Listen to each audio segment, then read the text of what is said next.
Ready?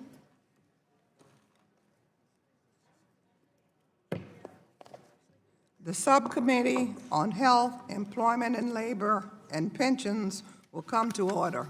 Welcome, everyone.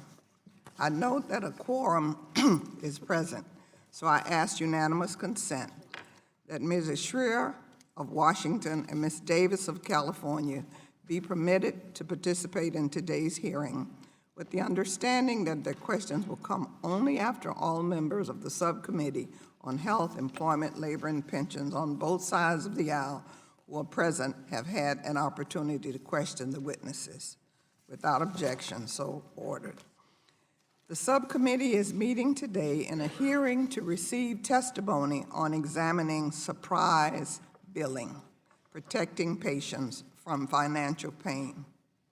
Pursuant to Committee Rule 7C, opening statements are limited to the chair and the ranking member. This allows us to hear from our witnesses sooner and provides all members with adequate time to ask questions. I recognize myself now for the purpose of making an opening statement.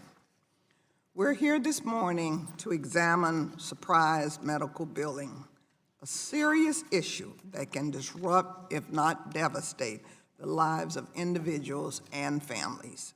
This is the first hearing the United States Congress has held on surprise billing, and I'm proud that our subcommittee is taking the lead on this important issue. It is my hope that this will be the first of many productive bipartisan conversations. Surprise medical bills occur when patients covered by health insurance are subject to higher than expected out-of-pocket costs for care received from a provider who is outside of their plan's network. The victims of surprise medical billing often have no control over whether their medical provider is in or out of network. With one infamous case, a young San Francisco woman named Nina Dang suffered a severe bike accident.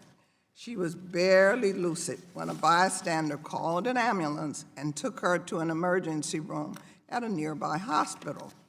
Before she knew it, doctors had done x-rays and scans and put her broken arm in a splint and then sent her on her way.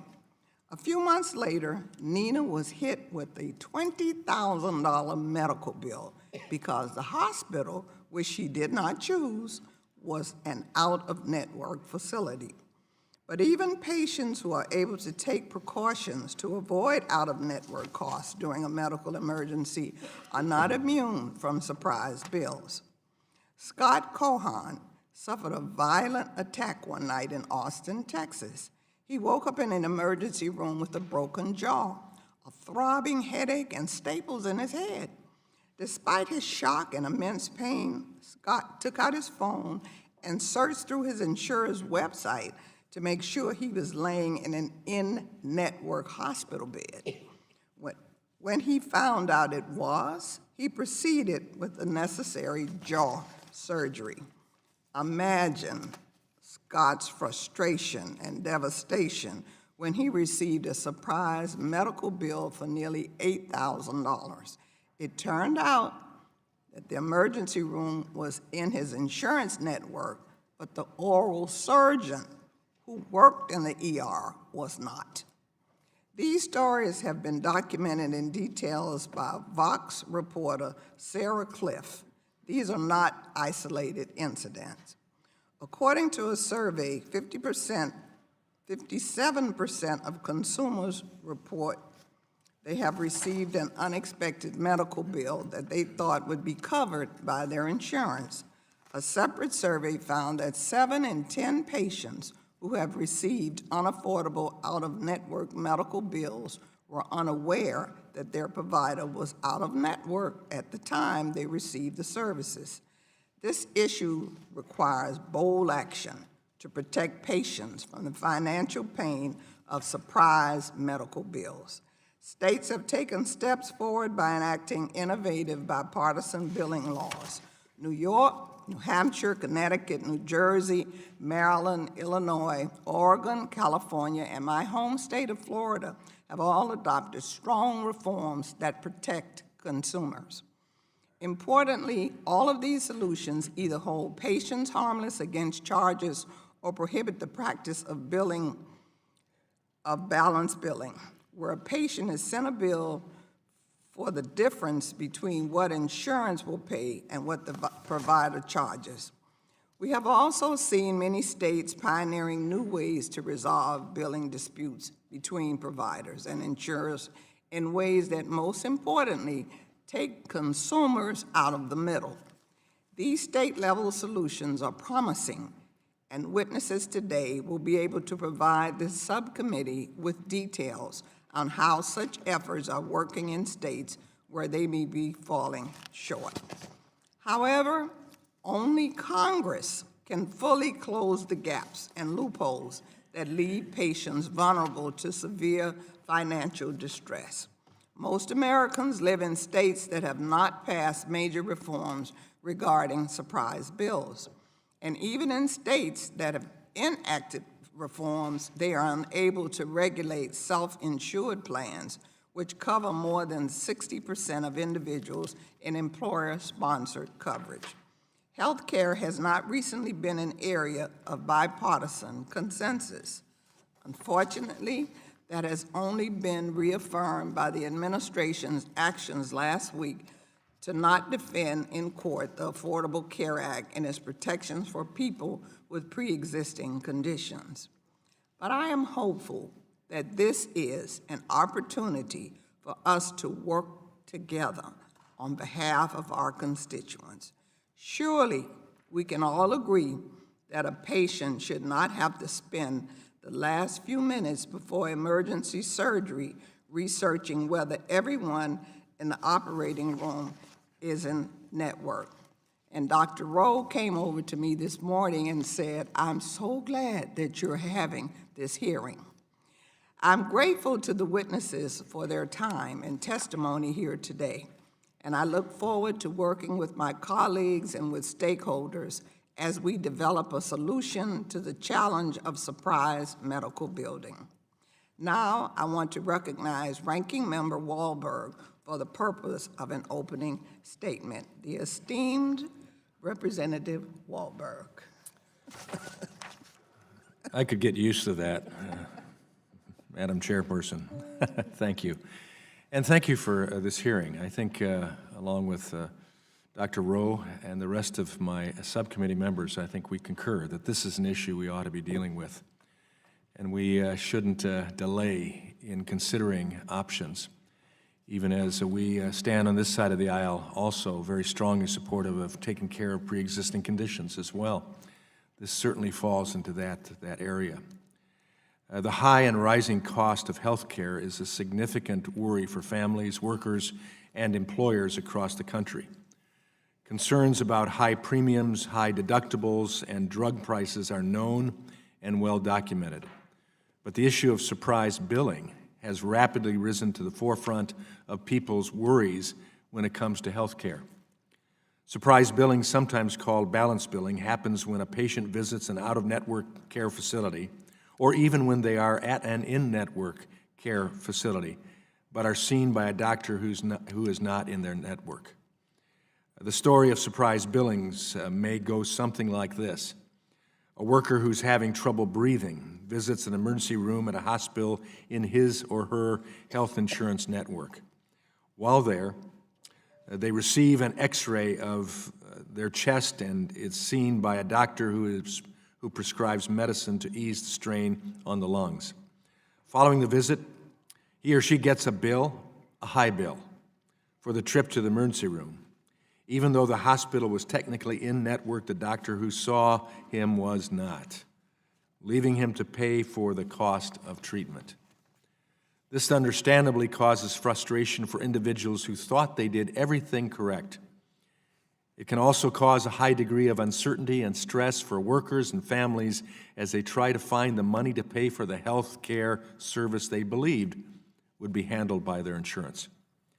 According to a 2018 poll from the Kaiser Family Foundation, surprise medical bills are the leading health care concern for Americans, surpassing concerns about high premiums, high deductibles, and rising drug costs.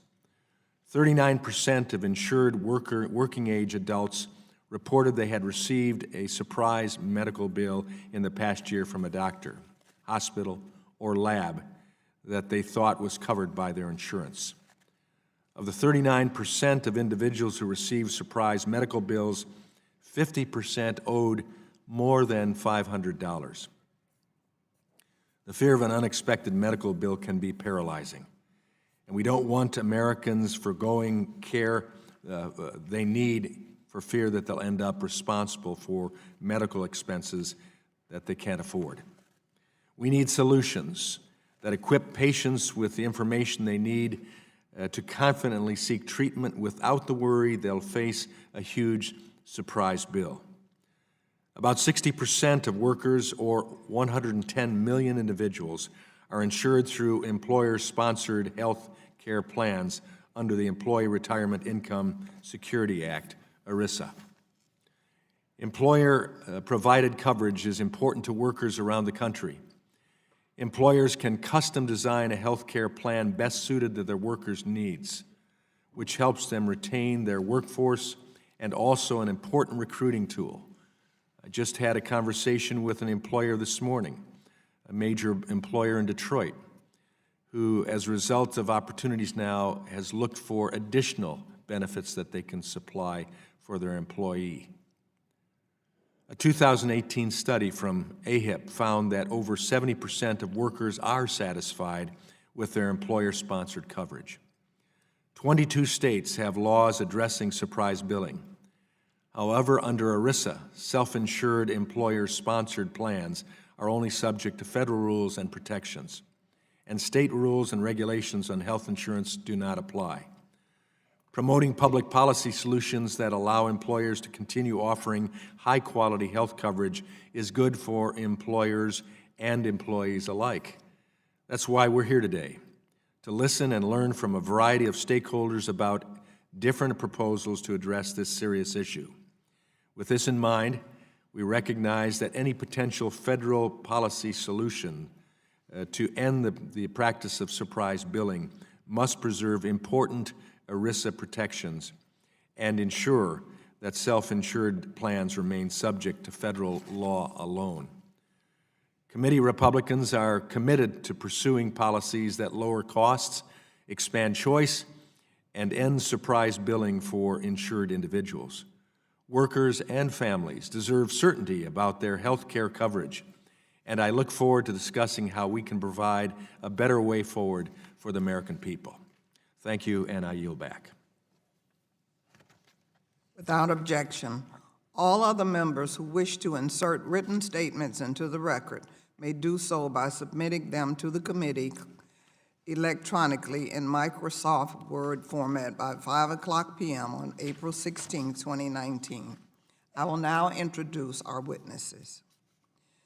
Kristen Link Young is a fellow at USC Brookings Schaefer Initiative for Health Policy. Welcome.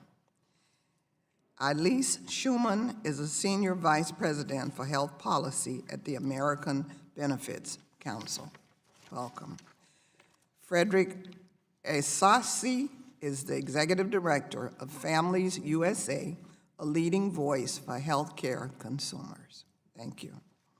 Dr. Jack Hoadley is a research professor emeritus at the McCourt School of Public Policy at Georgetown University.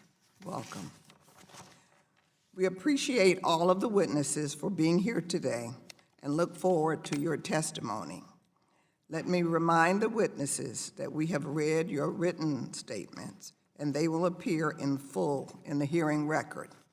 Pursuant to Committee Rule 7D and committee practice, each of you is asked to limit your oral presentation to 5 minutes as a summary of your written statement. Let me also remind the witnesses that pursuant to Title 18 of the U.S. Code, Section 1001, it is illegal to knowingly and willfully falsify any statement, representation, writing, document, or material fact presented to Congress, or otherwise conceal or cover up a material fact. Before you begin your testimony, please remember to press the button on the microphone in front of you so that it will turn on and the members can hear you. As you begin to speak, the light in front of you will turn green. After 4 minutes, the light will turn yellow to signal that you have 1 minute remaining. When the light turns red, your 5 minutes have expired, and we ask that you wrap it up. We will let the entire panel make their presentations before we move to member questions.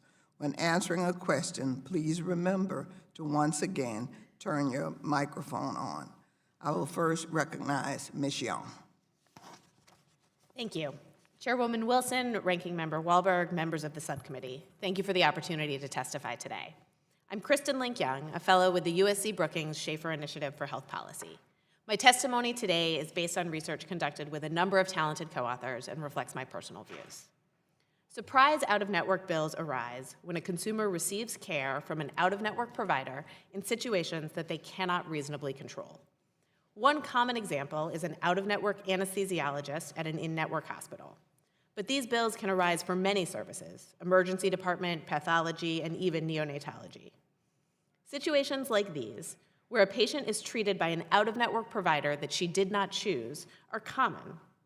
Studies suggest that about 20% of emergency department visits and 10% of elective inpatient care stays involve at least one out-of-network provider.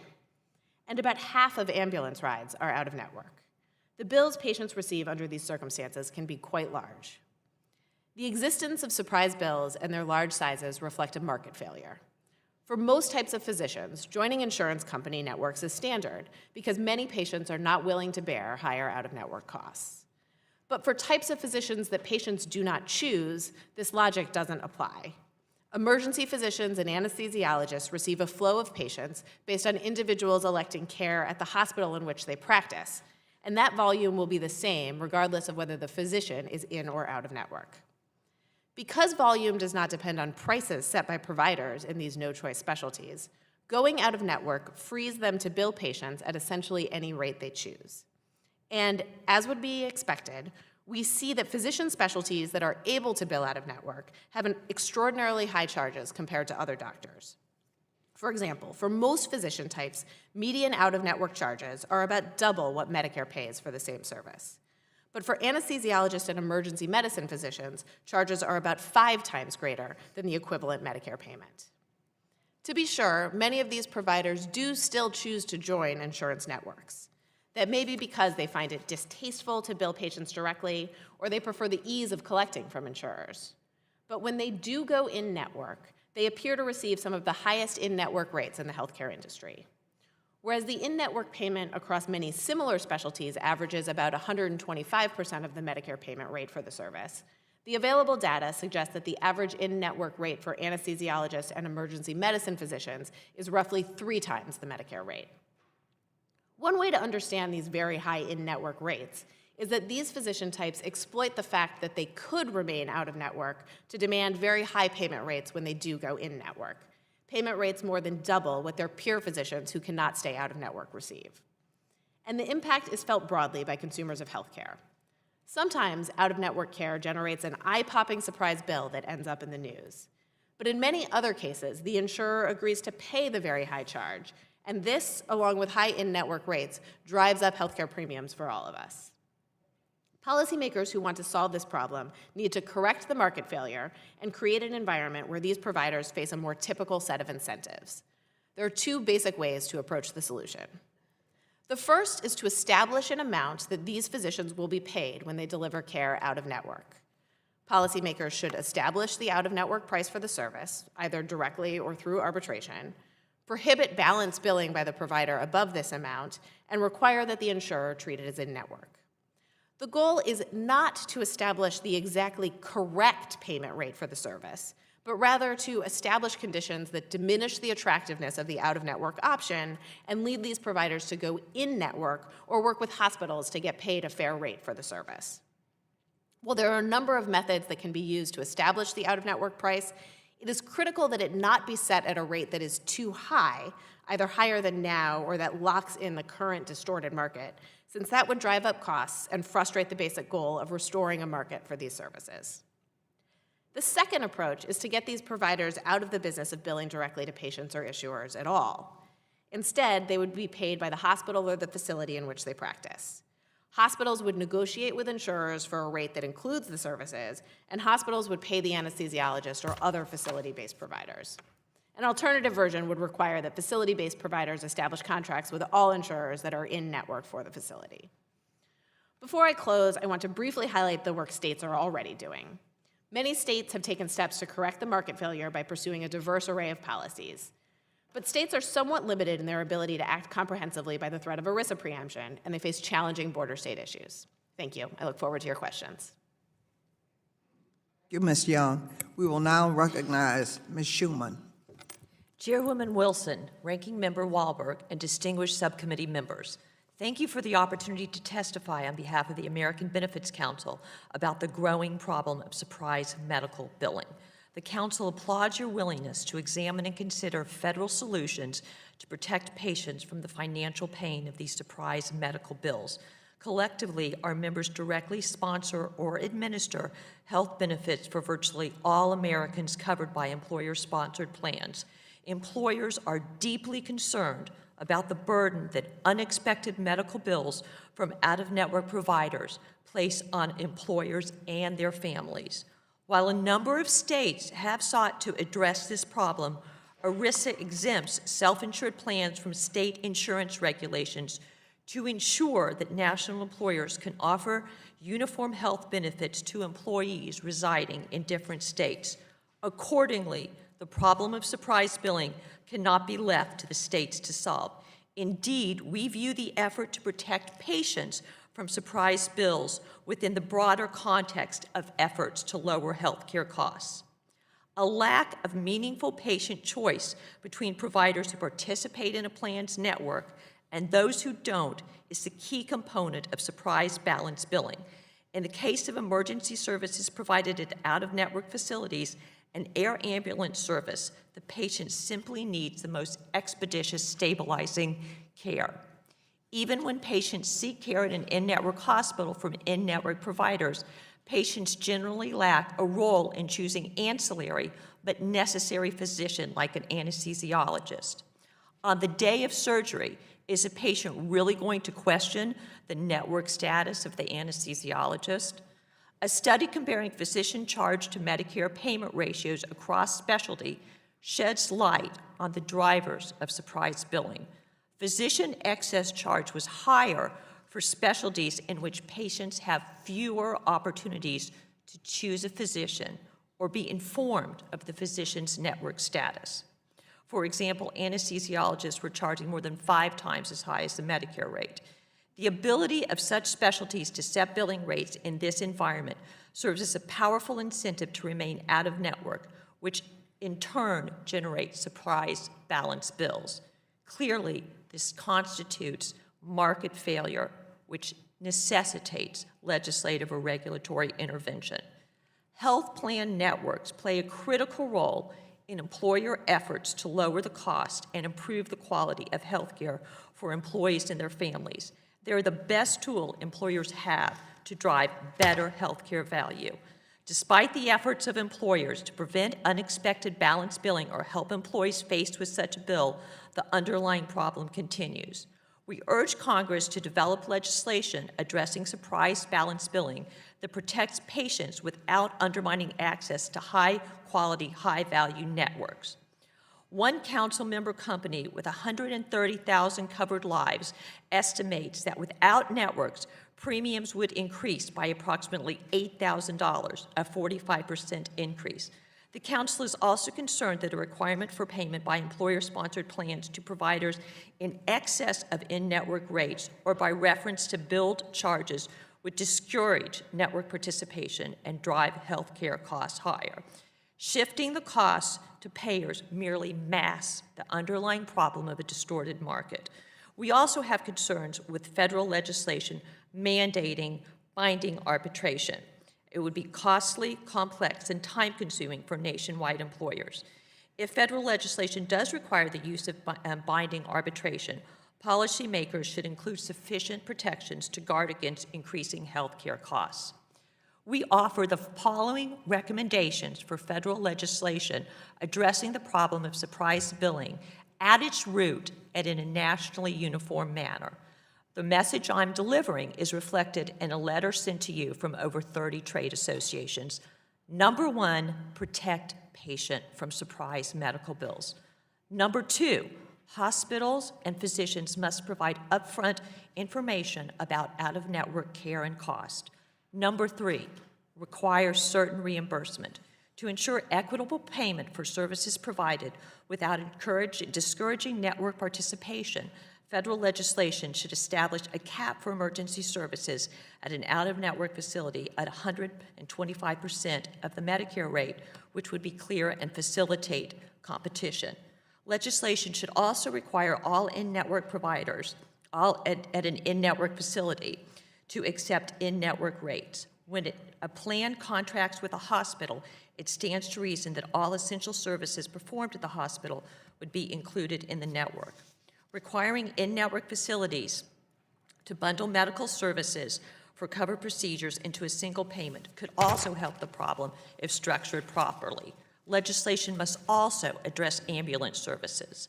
The Council looks forward to working together on a solution that cures this problem, not merely masks its symptoms. I'm Thank you, happy Ms. to answer Schuman. any questions. Thank you. Thank you.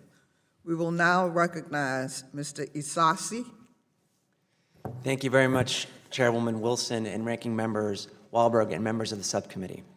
Thank you for the opportunity to speak with you today. I'm Frederick Isasi, the Executive Director of Families USA. For nearly 40 years, we have served as one of the leading national voices for healthcare consumers, both in DC and on the state level. Our mission is to ensure that every individual live to their greatest potential by ensuring that the best health and healthcare are equally accessible and affordable to all. Surprise out-of-network medical bills are a truly egregious and all too frequent example of how distorted economic incentives in the healthcare sector are overwhelming the interests of patients and families. A whopping 1 in 5 emergency department visits results in surprise medical bills. These bills can amount to hundreds, thousands, and even tens of thousands of dollars. This is an utterly nonpartisan issue affecting people across the country in both rural and urban areas. Given this committee's jurisdiction, it's critical to note that self-insured, as we've heard today, self-insured ERISA health plans are as likely to experience surprise billing as fully insured and individual plans. So what's most important to remember about this issue?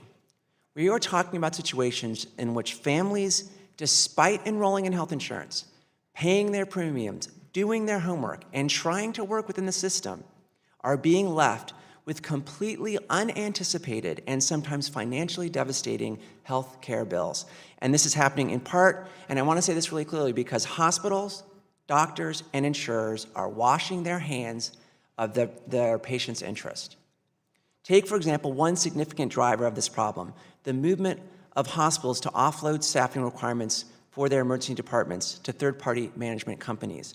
These hospitals very often make no requirements of these companies to ensure the staffing of the ED fit within the insurance networks that the hospitals have agreed to. As a result, a patient who does their homework ahead of time and rightly thinks they're going to an in-network hospital receives services from an out-of-network physician, and a surprise medical bill follows. Let me give you one real-world example. Nicole Briggs from Morrison, Colorado, outside of Denver. Nicole woke up in the middle of the night with intense stomach pain. She went to a freestanding ER. She was told she needed an emergency appendectomy. She went to her local hospital. She did her due diligence, confirmed repeatedly that the hospital and its providers were in network. However, months later, she received a surprise bill from the surgeon, who ended up was out of network. The bill to Nicole was $5,000. Nicole tried to work it out with her insurance company, but within 2 years, a collection agency representing the surgeon took her to court and won the full amount, including interest. As a result, a lien was placed in her home, and the collection agency garnished her wages each month. This came right before Nicole was about to deliver a baby and go on maternity leave. And by the way, this investigation found that there were over 170 liens placed on people's homes in the Denver area by emergency department physicians. And this is just one example. Consumers are exposed to surprise medical bills in other ways. Often, as we've heard, ground and air ambulances are out of network. And many ancillary services like anesthesiology, laboratory services, imaging services can be out of network despite the fact that the facility and the physician that's supervising are all in network. This is inexcusable behavior on the part of hospitals, doctors, and health insurers. They each know or should know that patients have no real way of understanding the financial trap they've just walked into. In these surprise bill instances, it is the providers and insurers, not the patients, who should bear the burden of settling on a fair payment. Nicole and millions of families around this nation need you to act. They are paying their premiums, trying to do their due diligence and operate within the system, but the current system is leaving them financially vulnerable and destabilized. To put the needs of families first, we built a coalition and developed 5 key principles for legislative action by Congress to address surprise medical bills. The first, and we've heard this from, I think, from the whole panel so far, providers should be prohibited from billing for surprise out-of-network services, and these protections should trigger automatically without consumers having to jump over hurdles. Second, it should prevent surprise out-of-network payments from increasing health insurance premiums. That's really important. Consumers care about their premiums too. Third, legislation should apply protections to all commercial health insurance plans, including ERISA plans that this committee has jurisdiction over.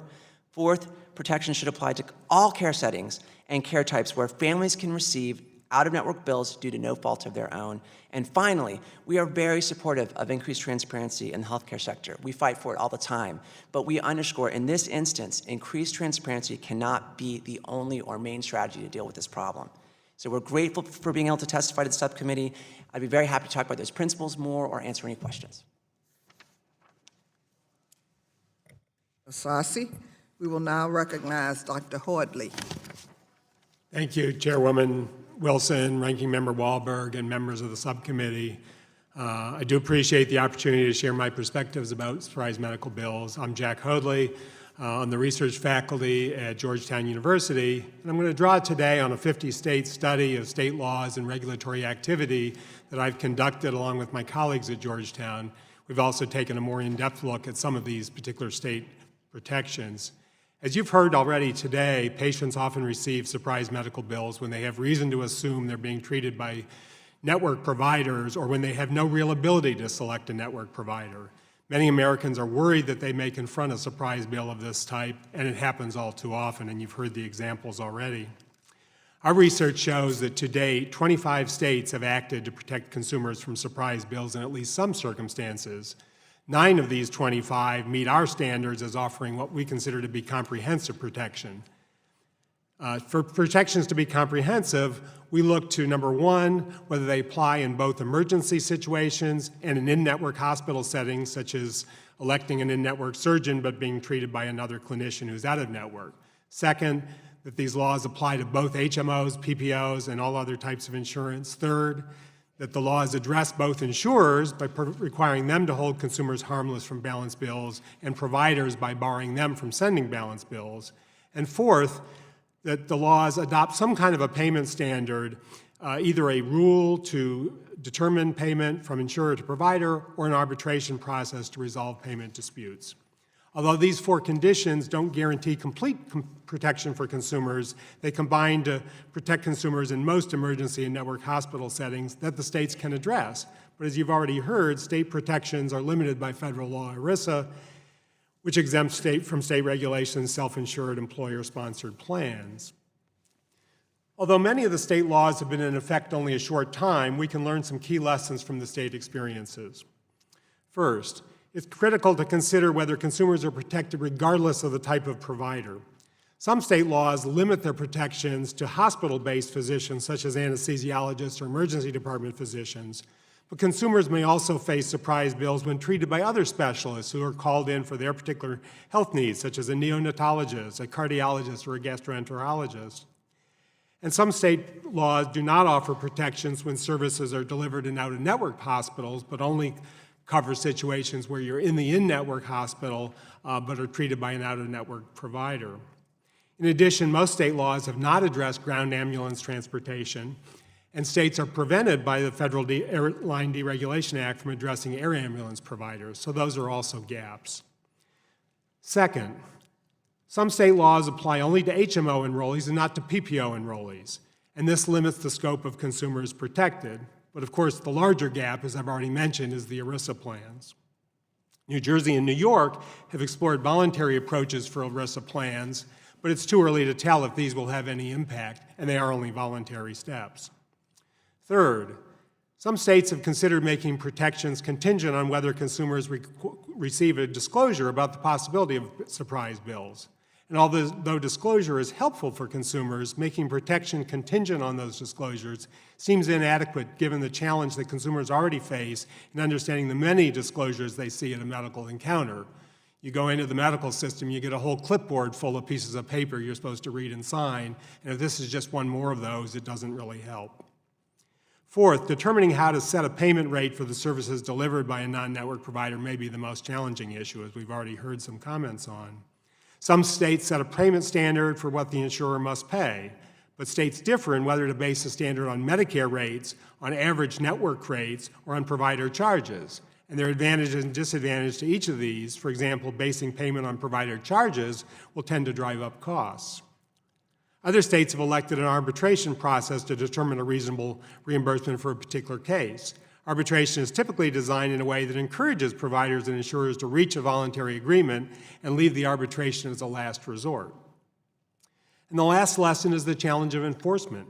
States have more ability to regulate insurers than providers, and that can be an issue.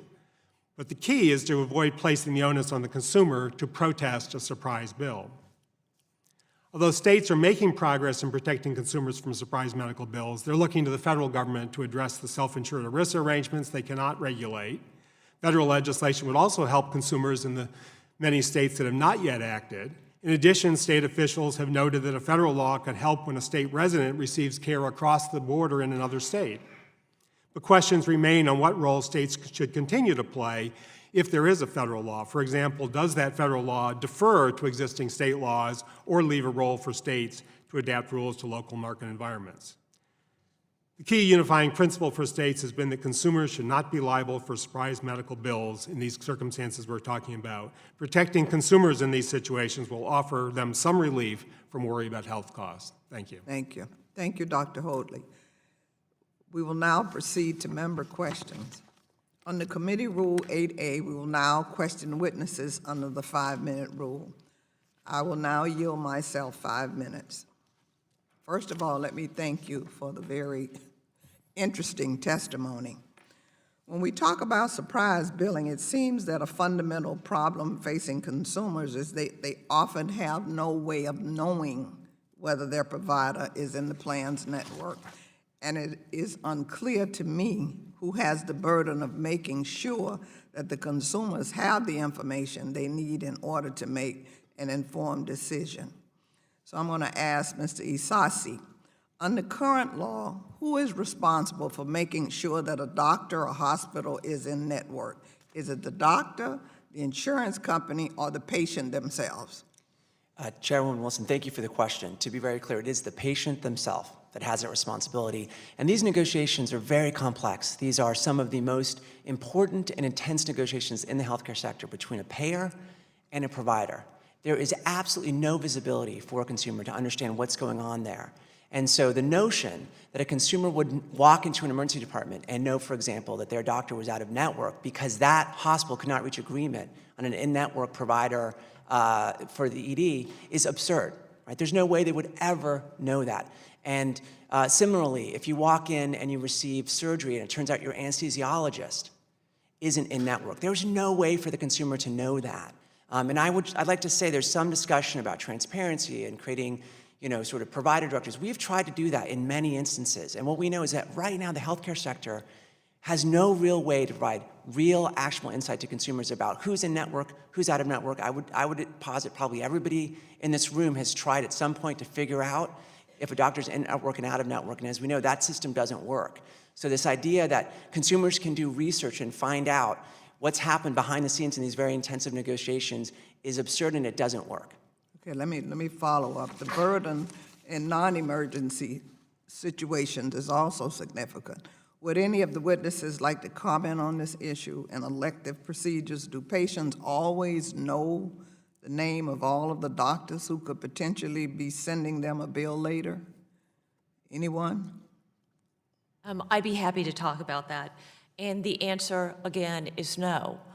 And there is no obligation on the part of those providers to provide that kind of notice to a patient about the kind of care they're going to be getting, who's it from, and whether they're in-network or out-of-network, and what the cost associated with that is.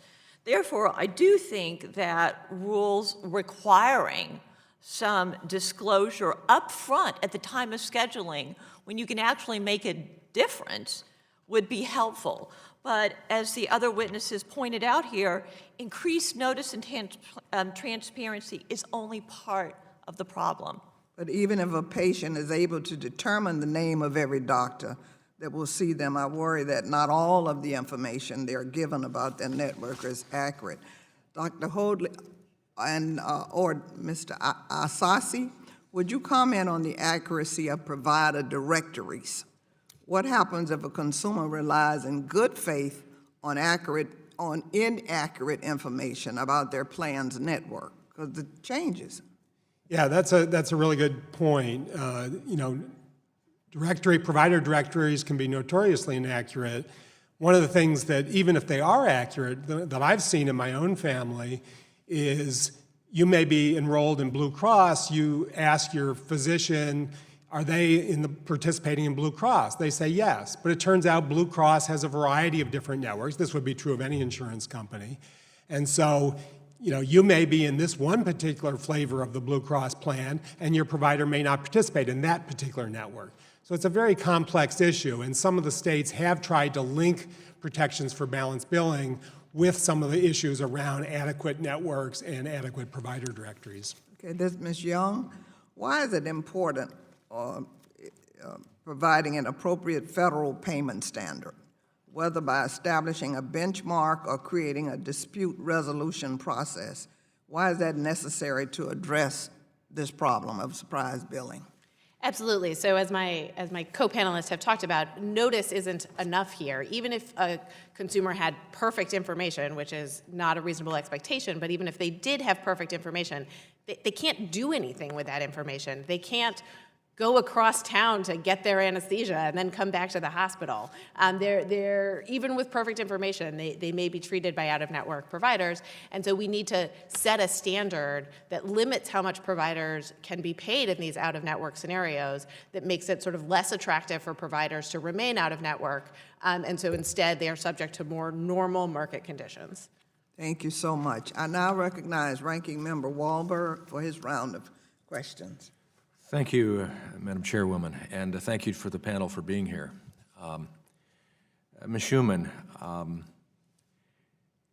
we've had this hearing specifically because of the rise, at least the ability to see the number of surprise billings that have taken place and balance billings that are going on, and the escalation there and the problems. What factors could you suggest that have led to the rise in occurrence of these surprise billings, and do you think the trend will continue if action isn't taken? Yes, well, thank you for the question. And all of these cases of surprise billing have a common theme. The patient lacks a meaningful role in choosing between a provider who's in the network or outside of the network. And the provider is not bound by competitive market forces to join or not join that network. So the real problem fueling surprise billing is that, for example, hospital-based specialists like anesthesiologists or radiologists or emergency physicians don't have to lower their prices to draw patients. They can charge higher rates and the patients will still come. So with these automatic referral of patients, the typical price-volume trade-off for joining a network does not apply. Again, this is a fundamental market failure that I believe will only worsen if action is not taken to restore competition and choice. We've talked about already in the initial questioning about transparency, adequacy of information. It just isn't there. Even if it were, are patients and their loved ones capable of navigating these types of decisions about their health care under difficult circumstances? Well, I think any one of us who've been in this situation, either ourselves or with our family members, know how challenging that is. And patients and loved ones should not be put in the position or expected in a stressful emergency circumstance to be able to understand and navigate all the complexities of our healthcare system. In these instances, our laws should go beyond just the mere notice of a provider's network status to protect individuals against costly surprises when they are in no position to direct their care themselves. List a few mechanisms or approaches for patients, I guess we could say ratepayers, insurance ratepayers as well, to protect themselves against that surprise billing experience. Well, I laid out some of the recommendations, and to reiterate, I think it has to start again with protection of the patient and a ban on the practice. But beyond that, we really do need to address this in a uniform way to make sure that we capture the 60% of ERISA self-funded plans, and also one that is directed at the root of the problem, which I just described. And so therefore, we need to remove those incentives that encourage these out-of-network providers to stay out-of-network, while at the same time ensure that they're equitably compensated for our services. So in the case of an out-of-network hospital or facility performing emergency services, I suggest that a Medicare rate of 125%, it's clear and a way to restore competition and negotiation with respect to that out-of-network facility for emergency services. For in-network hospitals, when a plan has contracted with that in-network hospital, all of the providers practicing at that hospital should be paid no more than an in-network rate. When you buy a car, you assume that the steering wheel and the tires are going to be attached. And I think it's somewhat similar to that. I think there's also been a discussion about a bundled payment model whereby the hospital submits one single bill. And that might have some merit, again, but if there's appropriate safeguards on there to prevent against price escalation or undermining employer plan networks, which are the greatest tool that employers have to both reduce the cost of healthcare and increase the quality. Just for the, I'm going to run out of time, so I won't do this to you. If you could just briefly discuss the price difference between in-network rates and out-of-network rates. Sure, happy to. And I think what we've seen is in-network rates or out-of-network rates more than 2 or 3 times in-network rates, depending upon, again, certain specialties. And I think we've also seen a trend, a recent report about the fact that that gap is growing and that it's alarming. It's not in comparison to costs, and it's not in comparison to networks. And I think as that trend continues and that gap continues to grow, we want to address the situation in a way that narrows that gap, not only makes it wider. Thank you, and thanks for the grace period. I yield back. We will now hear from the distinguished chairman of the Education and Labor Committee. Mr. Scott, welcome. Thank you, Madam Chair. Ms. Young, Section 1311E3 of the Affordable Care Act helped improve transparency by requiring plans to provide public and timely disclosure of certain information. Why is this section important, and what's the status of the implementation? Thank you for the question. I think as we've talked about, transparency is important. It's not a comprehensive solution to this problem, but it is important to give consumers information about their healthcare services. The Federal Department of Health and Human Services has taken some steps to require disclosure of basic information about health plan information for qualified health plans under 1311E of the Affordable Care Act. Those rules have been in place for a couple of years, and I think we have the sort of first year of data has become publicly available just over the last 6 months or so.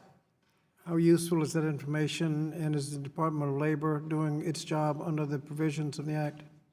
So I don't think the information under Section 1311E is particularly useful for consumers that are trying to navigate the out-of-network situation, though it does provide us some insight about what is going on in health plan networks, and I think researchers certainly welcome that transparency. For the Department of Labor, so there's a parallel requirement that group health plans make information available. My understanding is that the Department of Labor proposed some standards about updating sort of the tax form that ERISA plans file to include better information about health plans, but that those policies have not been implemented and are not in effect. Now, we've had a lot of back and forth about what doctors can charge. Why doesn't normal contract law apply? The doctor can't charge what he or she wants. When you go into the hospital and receive the services, you have, under contract law, agreed to pay a reasonable fee, not whatever the doctor thinks he can get out of you. Why isn't what they accept under Medicare, what other physicians similarly situated accept, why isn't there some more reasonable calculation of what the physician is owed, not just what he wants, 2, 3, 4, 5 times what Medicare pays? I mean, there's a contract law. Yeah, so this is, I think, an interesting area of the law. Right now, when patients are seen out of network, the providers are sending them balance bills at a rate that, as you suggest, the provider has sort of largely made up. It's not determined by market forces. There are some legal scholars who have been advancing this idea that there's no contract between the patient and the anesthesiologist in this circumstance. And so as a result, there sort of hasn't been a meeting of the minds, and so we fall back on background contract law principles that would limit how much the anesthesiologist gets paid. And there have been a couple of cases across the country that try to test this theory. I'm not an expert in these cases. I don't think any of them have been successful yet, but it is an interesting area of legal inquiry. I don't know who this should be aimed at, but there's another surprise bill when you go in for a screening, and which is supposed to be free under the Affordable Care Act, and they do some little procedure in the middle of it.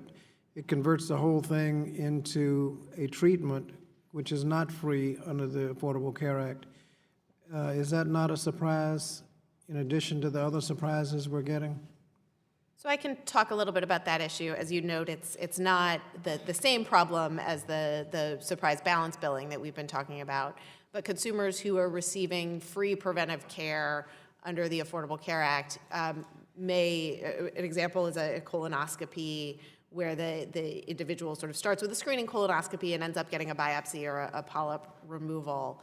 And then you have to pay for the whole thing. And that can generate charges. My understanding... About what kind of charge are we talking about?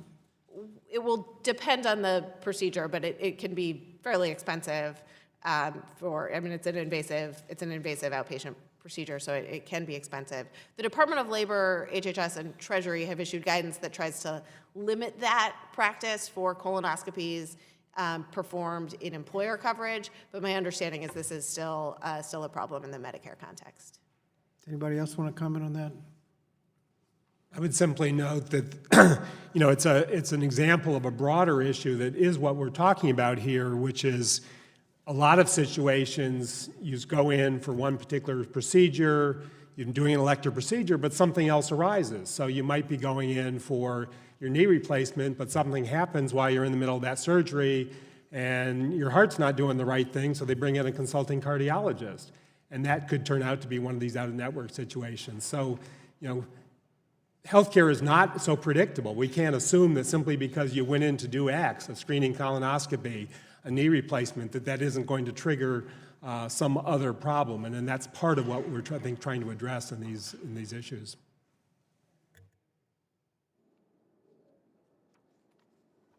Thank you, Mr. Scott.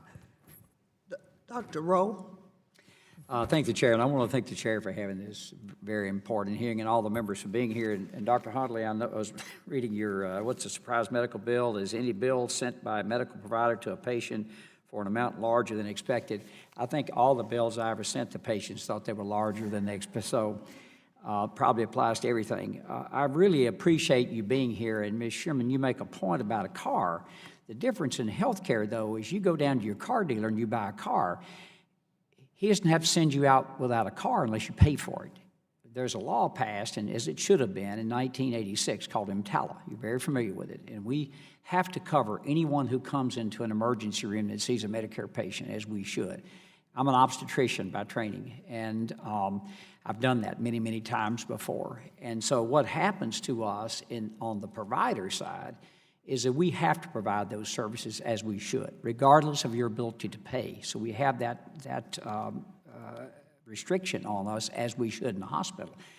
I've been negotiated out of healthcare networks, our group, which was a large group. So there are no innocents in this. When you look at the insurers, the hospitals, the providers, everybody's culpable here. And I could not agree more about transparency. I've had a surprise bill after a surgery I had a year and a half ago. So I'm very much aware of that, and I could negotiate it because I knew the nuances of this. Many people cannot. It is complicated. And even, Dr. Hartley, as you said, even I've had my name in networks that I wasn't in, that you use, and many of those unscrupulous networks will use that to get people to sign up because this doctor, my doctor, is in there when you're really not, and you get surprised bills. So another couple of things I want to mention is that we have to look at. When you look at Medicare, for instance, as a benchmark, and most of us don't have a problem with that, except if you look at the Medicare wage index. Where I live in rural Tennessee, we have the second lowest Medicare wage index in the United States. We get 0.73 cents for what someone else gets $1 for. Now, in California, for instance, they have a very, very generous Medicare wage index. So we pay our providers less, and we can keep less than 10% of the nurses that we actually train in our area because we can't pay them enough. So when you benchmark off Medicare, you're just, again, where we live, you're discriminating against us. And so we need to work that out, and it is a very unfair system that needs to be fixed. And one other buzz I've got a burr up my saddle is in Medicare, if I saw an elderly patient that had a very limited income and I wanted to waive her copay, it is illegal for me to do that. And yet in California, it is illegal for a doctor to balance bill. You got it's a dichotomy. So how do we do all this and put this together where it's fair to the patients and it's also fair to the providers? And one other thing, and anybody can comment on this, we have one hospital system where I live now. They've merged. So there is no competition. There's one. And when you have a bundle payment where that goes just to the hospital, what leverage does a provider have to be treated fairly? Can I just comment on that? And thank you so much for saying that. I think that we all stakeholders have to be part of this solution, without a doubt. And I think to that, to that point, I think it's very important that all stakeholders, again, are part of the solution. And we are looking at this in the broader context of the effort to increase transparency and lower healthcare costs. And I think one of the big drivers behind rising healthcare costs is that lack of competition that you talked about. So we really do have a unique opportunity to try to address the root of this problem and the lack of competition that's driving it more. And to the chairman's point a minute ago, let me tell you how frustrating it is as a provider. I'm doing a procedure, let's say a colonoscopy on a patient, and you're doing a Medicare patient, and you see the polyp that's there.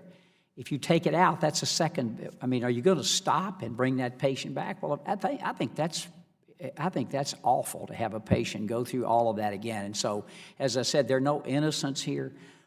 I really appreciate just the start of having this discussion. We need to stop surprise billing, no question about that, and do it fairly for everyone. I yield back. Thank you, Dr. Rowe. And now, Ms. Wild, Pennsylvania.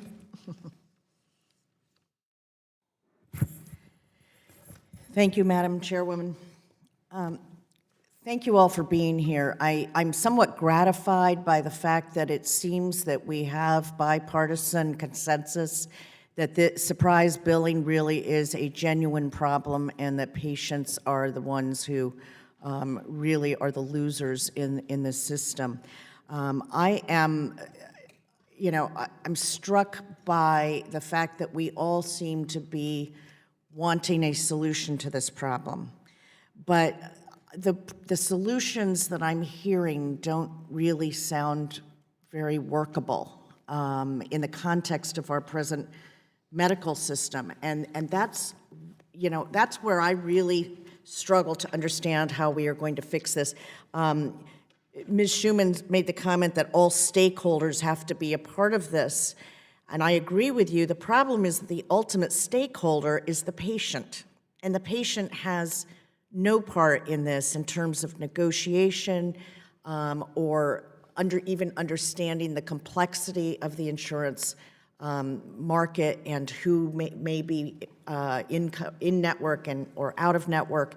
I will tell you, as somebody with a postgraduate degree who's worked as a lawyer in the insurance field for many, many years, I never understand a hospital bill without calling and seeking answers. And that's coming from somebody who's educated, literate, and knows the field, and I still have a tremendous problem with it. Ms. Schumann, you also used the phrase, and I think what you said was that we need more competition in choice. Was that your statement? Yes, that was. And what does that mean? That means, I think that Dr. Rowe was talking about the fact that there was only one hospital in town, and when you only have one hospital in town, it's sort of difficult to negotiate. And I think that again was what I was getting to, both specifically with respect to having more than one hospital in an area, but also more specifically when we're talking about surprise billing and the fact that some of these specialties have this free flow of patients that are coming to them without having to compete on prices and quality to attract them. I'm sorry, I've just never found that competition causes any sort of clarity when it comes to medical charges. If I develop a relationship with a physician, I continue to go see that physician because I have a level of comfort with him or her. If I happen to be in a district with two excellent regional medical centers, there is plenty of competition in my district, but that hasn't done anything to drive the prices down. And I guess my question to you is, isn't the real problem that we've turned over our medical system to private market forces? Well, I think that indeed those private market forces are the best lever to drive healthcare value, drive down costs, and increase quality. And that's why I cited an example of an employer member of ours, one of our member companies, who because of networks, basically they're saving their employees and their families 45% than without networks. So I think that networks and high value, high quality, lower cost networks are the key to innovation and to be able to get better value, better cost, and better quality. But using your reasoning, a patient in New York City, which has a wealth of hospitals and physicians and insurance plans, should result in no patients having surprise billing. And yet, I am quite certain that there are plenty of New Yorkers who have surprise billing every single day. So I come back to my question of, I'm really not convinced that private market forces and competition in choice is the solution here. Well, I think I also said that there is a fundamental market failure right now. And I think that that's what we're looking for, some sort of national response to this that restores those fundamentals so the market can work, because when the market can work, it works best. But there needs to be assistance and intervention to make that market work. Well, Mr. Rowe used the expression, there are no innocents here, and I would agree with him, except to say that I think the patients are the innocents. And so there is an innocent party here. Mr. Isasi, you seem to want to say something, so please. I was going to say, I think there's so many of your observations that we would agree with, but in particular, you're saying, what is the workable solution here? I can't see the constructive, how do we move the ball forward? And what I would say is, there is a concept here, which is, what does in-network mean, right? When you sit down with your husband or your partner and decide, what kind of insurance do we want for our kids, right? We want to make sure that they can go to the ED, if they're playing soccer, they get hurt, all those sorts of things. The question is, when you make that decision and you say, oh, look, this hospital is in network, right? But what does that mean? If you can go to that hospital and all the services they're providing are out of network, right? And I think as you've said, and as we've heard from other folks, the patient is not the person who should be responsible for that. It's the folks who are negotiating. It's the hospital, it's the docs, and the payers that should bear that responsibility. So let's start by clarifying, what does in-network mean, so that we have some way of making educated decisions about the insurance that we're purchasing and putting our trust in. Thank you. Thank you so much. And now we'll hear from Mr. Meeser. Thank you, Madam Chair, for holding this hearing and allowing members and staff to learn more about the issues of surprise billing. Thank you certainly to our witnesses for sharing your expertise. I have, and I'd venture to guess many of my colleagues, if not all, have heard stories from distraught constituents about what is very appropriately named surprise billing, where they go for an emergency visit or often a scheduled planned medical procedure or surgery, which goes according to plan, and then receives a surprise bill, often in the tens of thousands of dollars. So, Ms. Schuman, let's walk through a scenario, please. And I've heard from individuals who have experienced similar scenarios firsthand. At the advice of a doctor, an individual schedules a surgery and confirms that the hospital is in network. The surgery is scheduled 8 weeks in advance, and the individual assumes that there will be no issues with undergoing surgery in an in-network hospital. Only after the surgery does the individual learn that the surgeon was out of network, the primary surgeon, mind you, and receives a bill for $25,000. Had the individual known the surgeon was out of network, they would have very likely found an in-network surgeon. Doesn't that sound reasonable? Absolutely. Okay. And I think that exactly the situation when the patient is doing their homework, they're doing their research. How are they to expect that some of those other services would be out of network? Okay. Well, what would the patient, what do you recommend that the patient do differently? Ask further questions? Well, I think in this kind of situation, the patient did everything that they could be doing. And the problem is not the patient. The problem is not the consumer. The problem is that the consumer didn't have knowledge and didn't have a choice. And again, in some situations, even when they have knowledge up front and they are informed of that, they still may not have choices. So I think it's knowledge and choice that the consumer needs. Well, choice would be understandable. Knowledge, not so much. What about the hospital? Do you feel they had any responsibility here in this scenario? Absolutely. Hospitals play a critical role in this.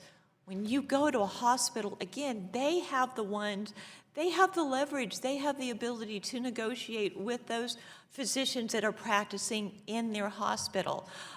Getting back to something from my testimony, it stands to reason that when you contract with a hospital, all of those essential services that are performed in the hospital under that roof, like anesthesiology or radiologists, would be in network. How can you go to a hospital, how can you have surgery without anesthesiology, or a hospital operate without radiologists? So you also feel the surgeon in that scenario would have responsibility, or would it be the hospital? Absolutely. And I think getting back to this point, everyone has a stake in this. All of the stakeholders have a role to play. Okay. So what would you offer that could be done during that 8-week period leading up to the surgery to help assure that the patient would not receive a surprise bill? Well, I think we have to look at this in a comprehensive way. And I think, again, we talked about transparency, upfront disclosure. So at the time of scheduling, not when they get into the surgery room, to be able to make a decision based upon their action. But even that alone is not enough. And I think what we have to talk about is getting behind the reason why the patients might have a meaningful choice or might not even know. And that's why I think a federal standard or federal solution that does not discourage these out-of-network specialists to stay out of network and generate these surprise bills in the first place is the core of the solution. Okay, thank you. Madam Chair, I yield back the remainder of my time. Thank you, Mr. Meeser. And now, Macbeth? Okay, Ms. Macbeth, welcome. Thank you, Madam Chairwoman, excuse me, for holding this important hearing today. And I've been hearing about surprise medical bills from constituents in my district and from many stories in the news, and like I'm sure that we all have.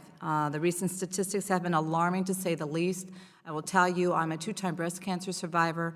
I've had many surgeries in my time, and I can tell you the number of times I was surprised myself by these surprise bills that came in unexpectedly. A recent Kaiser Health survey shows that 2/3 of Americans are very worried or somewhat worried that they or a family member will receive a surprise medical bill. In another survey, we see that 57% of American adults have been surprised by a medical bill for something that they expected to be covered by their health insurance. Now, I have here a whole number of individuals just within Georgia alone, and I'm sure there'll be millions more that represent just these very things that have happened, these surprise bills. These Americans, they are our friends. They're our neighbors and our family members. And I brought these stories from individuals in my district who have been affected by these surprise bills. There's Michelle from Alpharetta, and then also there's Tom from Johns Creek, Elaine from Roswell, and countless others. Like other Americans across the country, they were taken by surprise by a medical bill. These men and women are worried about the financial impact that these bills have on themselves and their families. Some are able to get their bills reduced, but most aren't, and most aren't that lucky. Now, for me, these stories make it clear that we've got to do something at the federal level to address the financial impacts and emotional distress these surprise medical bills have on patients. Mr. Asachi, I'd like to ask you, and thank you for your testimony, as Sarah Cliff of Vox and others have extensively documented, surprise medical bills lead to devastating consequences for consumers throughout our country. Now, I really like evidence and data. And could you talk about what data exists that could help us here in this room and in Congress understand just how large these expenses can be for consumers? Absolutely. So as we've heard today, there's a few facts. One, almost a fifth of all emergency department visits involve surprise bills. Right? So for all of us, if, as I was saying earlier, if your kid gets hurt playing soccer and you go to an ED, there's a really good chance you're going to get a surprise bill. As you mentioned, we know that right now, almost half Americans, healthcare costs are top of mind, and they report that they cannot meet their basic healthcare needs because the costs are too high. They won't go see a doctor, they won't get their meds because they can't afford it. And a third of people in this country right now are saying that their basic needs of life, their rent, their heat, their food, they cannot pay for those things because of healthcare costs. So this question of surprise billing is falling into a much larger context, which is that American families are overwhelmed by healthcare costs. And surprise bills are just that moment where, despite trying everything, paying your premiums, checking to see if you're in network, right? You find out, now I owe $5,000, $10,000. And what we know, as we've heard, is those bills typically are about 3 times more than they would be paying in network, but they can be tens of thousands of dollars more. Because, as we've heard, there isn't a structured contract between that patient and that doctor, and therefore they can charge whatever they can get away with, right? So I would say that, to your question, one of the most important concepts here is, and we've heard this, and I actually, in a previous life, saw this happening, right? The negotiations between an insurer, a hospital, and a physician group are some of the most intense and sophisticated negotiations occurring in markets in this country. And the notion that you or I, as a patient, as a person in need of healthcare services, has to be able to track all of that and then be responsible because my hospital could not negotiate an in-network contract with an ED doctor, so now I'm going to get stuck with the bill, is the tail wagging the dog, right? That hospital should have the responsibility of saying, if I am an in-network provider for you, you can come to my ED and not get stuck with a hospital bill that is 3 times larger and my cost sharing is much larger, right? That is a tail wagging the dog. Thank you. So how prepared are Americans for these unexpected expenses? And could you speak on the impact that these expenses also have on individuals' overall well-being? You bet. Absolutely. And as I noticed in my testimony, that right now, what we know is that more people are scared of hospital bills and healthcare bills than getting sick. I mean, that's where we are as a nation. So there's more harm right now happening in this country in some ways, psychologically, around the cost of healthcare than actually being scared about their health. Okay, and in terms of I'm sorry, I missed the first part of your question. Oh, I was just saying, how prepared are Americans for these unexpected? Well, this is another thing we know, is that almost half of Americans, they have less than $400 in savings, right? And so a surprise medical bill for $2,000 means I'm gonna have to miss my car payment, miss my mortgage payment, I'm gonna have to take out of my retirement account, right? When people pay for health insurance, what they're trying to pay for is financial security. To know, I'm doing my part, I'm paying into a system, now I get sick, and now that system takes care of me and makes sure that I don't lose everything I've worked for my whole life because I got sick. And what we know is a surprise medical bill can be a devastating blow on a family that's trying to live that life and be self-actualized. Thank you, thank you. And now, Mr. Allen. Thank you. Thank you, Chairwoman, and thank you, panel, for giving us some insight on just how magnified this problem is. And of course, I hear from constituents that surprise medical billing has become a significant concern for Georgia families. The problem is this whole process of healthcare is so complex that you have, if you're out of network or in network, deductibles, and is your doctor in network? I mean, you were supposed to be able to keep your doctor. It's just a total mess, and it needs to be fixed sooner than later. But 2/3 of Americans say they are somewhat worried about being able to afford their own family members' unexpected medical bills. And as we said, these surprises, how does a family deal with it? Ms. Schuman, 22 states have passed legislation on surprise billing. What are the different models that states have enacted, and are there any lessons learned from their approach to this problem? Thank you.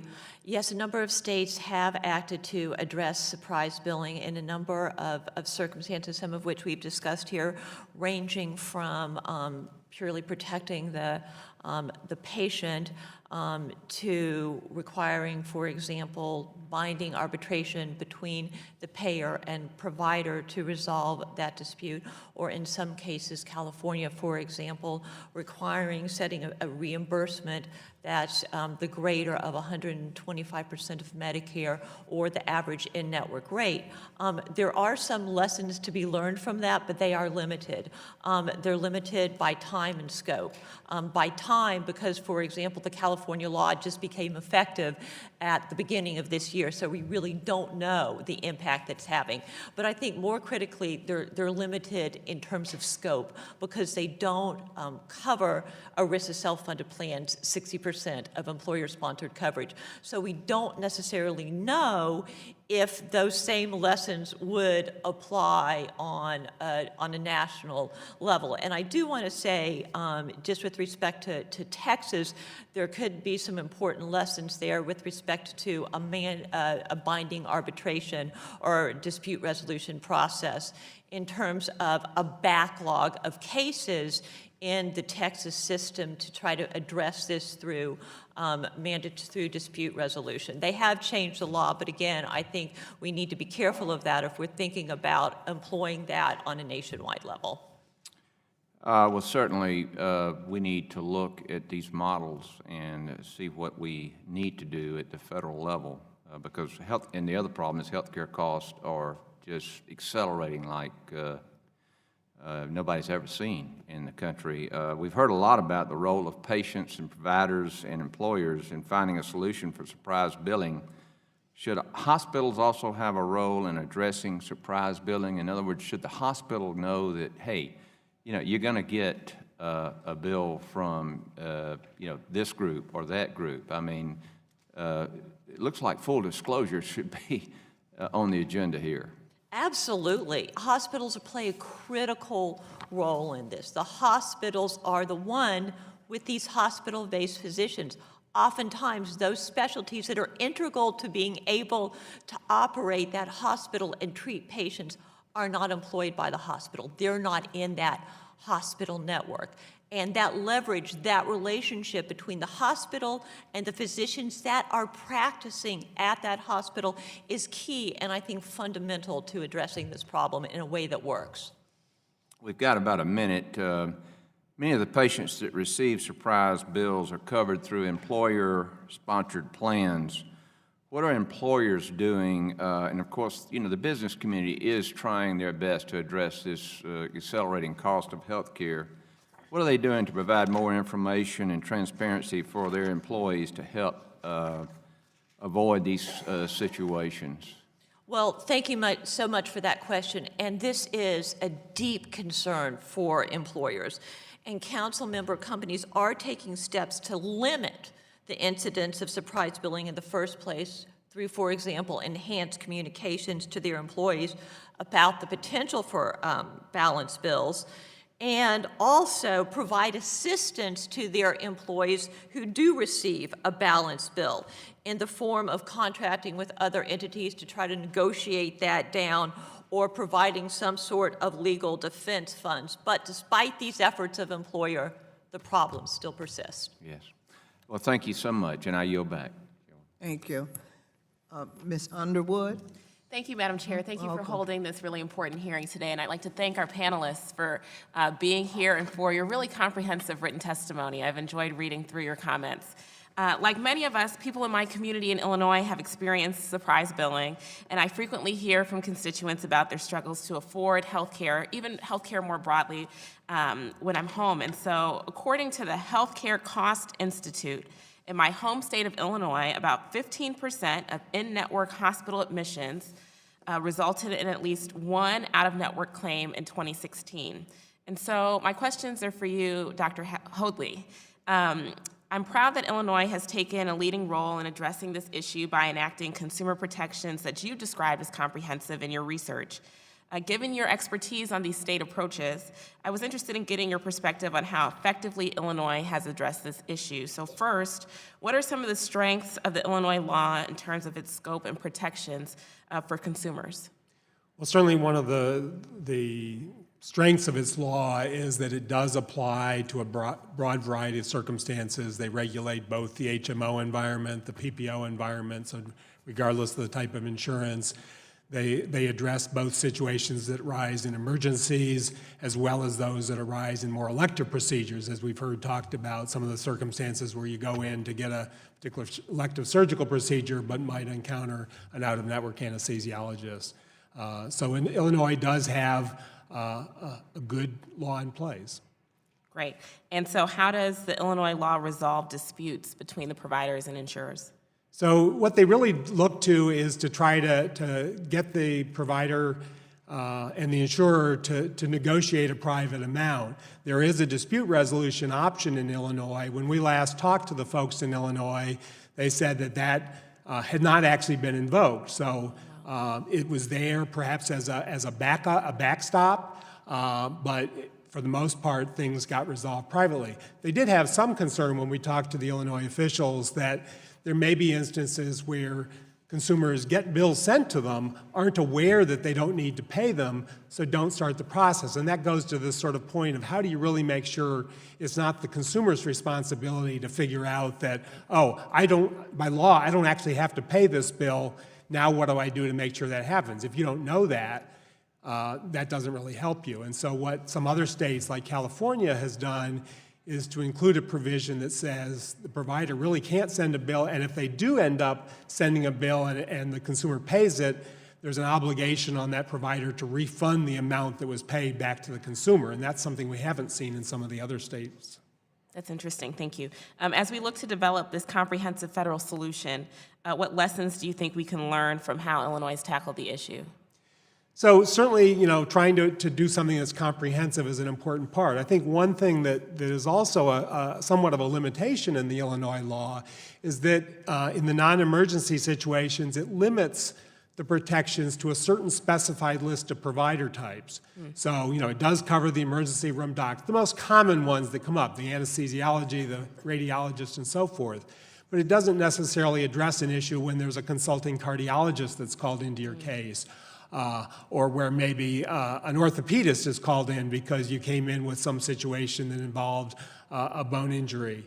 And so, one of the things that other states have done is to make sure that the law applies comprehensive to all types of providers rather than specifying the list of the ones. And yes, they do list the ones that are most commonly come up, but that doesn't mean it necessarily works in your particular case. Thank you. Speaking of the providers, I was reading in Kristen Link-Young's testimony about the neonatologists and some specific surprise bills that often arise upon the likely early birth of a child and some unexpected out-of-network claims. I just was wondering if you wanted to expand a little bit on that. Absolutely, thank you for the question. So we've talked a lot about this issue from the patient's perspective, which I think is extremely important, but it's also helpful to think about the issue from the perspective of one of these providers. Once a provider, like an anesthesiologist or a neonatologist, is in the hospital practicing, they will receive a flow of patients regardless of whether or not they join insurance company networks and regardless of what price they set. So for that neonatologist, once they're in the hospital, they're going to be the neonatologist taking care of those babies, and they have a very limited incentive to join insurance company networks and accept a negotiated contract rate from an insurance company. It's the same dynamic that all of these provider types face, and the key to a solution is to get rid of that set of incentives and instead encourage those folks to come back in network or work with hospitals for their payment. Well, I'd like to thank you all so much for your expertise, and I yield back my time. Thank you, Ms. Underwood. Now, Dr. Fox, our distinguished ranking member of the Education and Labor Committee. 5 minutes. Thank you, Madam Chairman, and thank you for organizing this hearing, and I want to thank all of our witnesses for being here today. It's been very, very informative. Ms. Schuman, I know that surprise billing impacts patients on a personal level. On a larger scale, how often do patients receive surprise bills? Do we have information on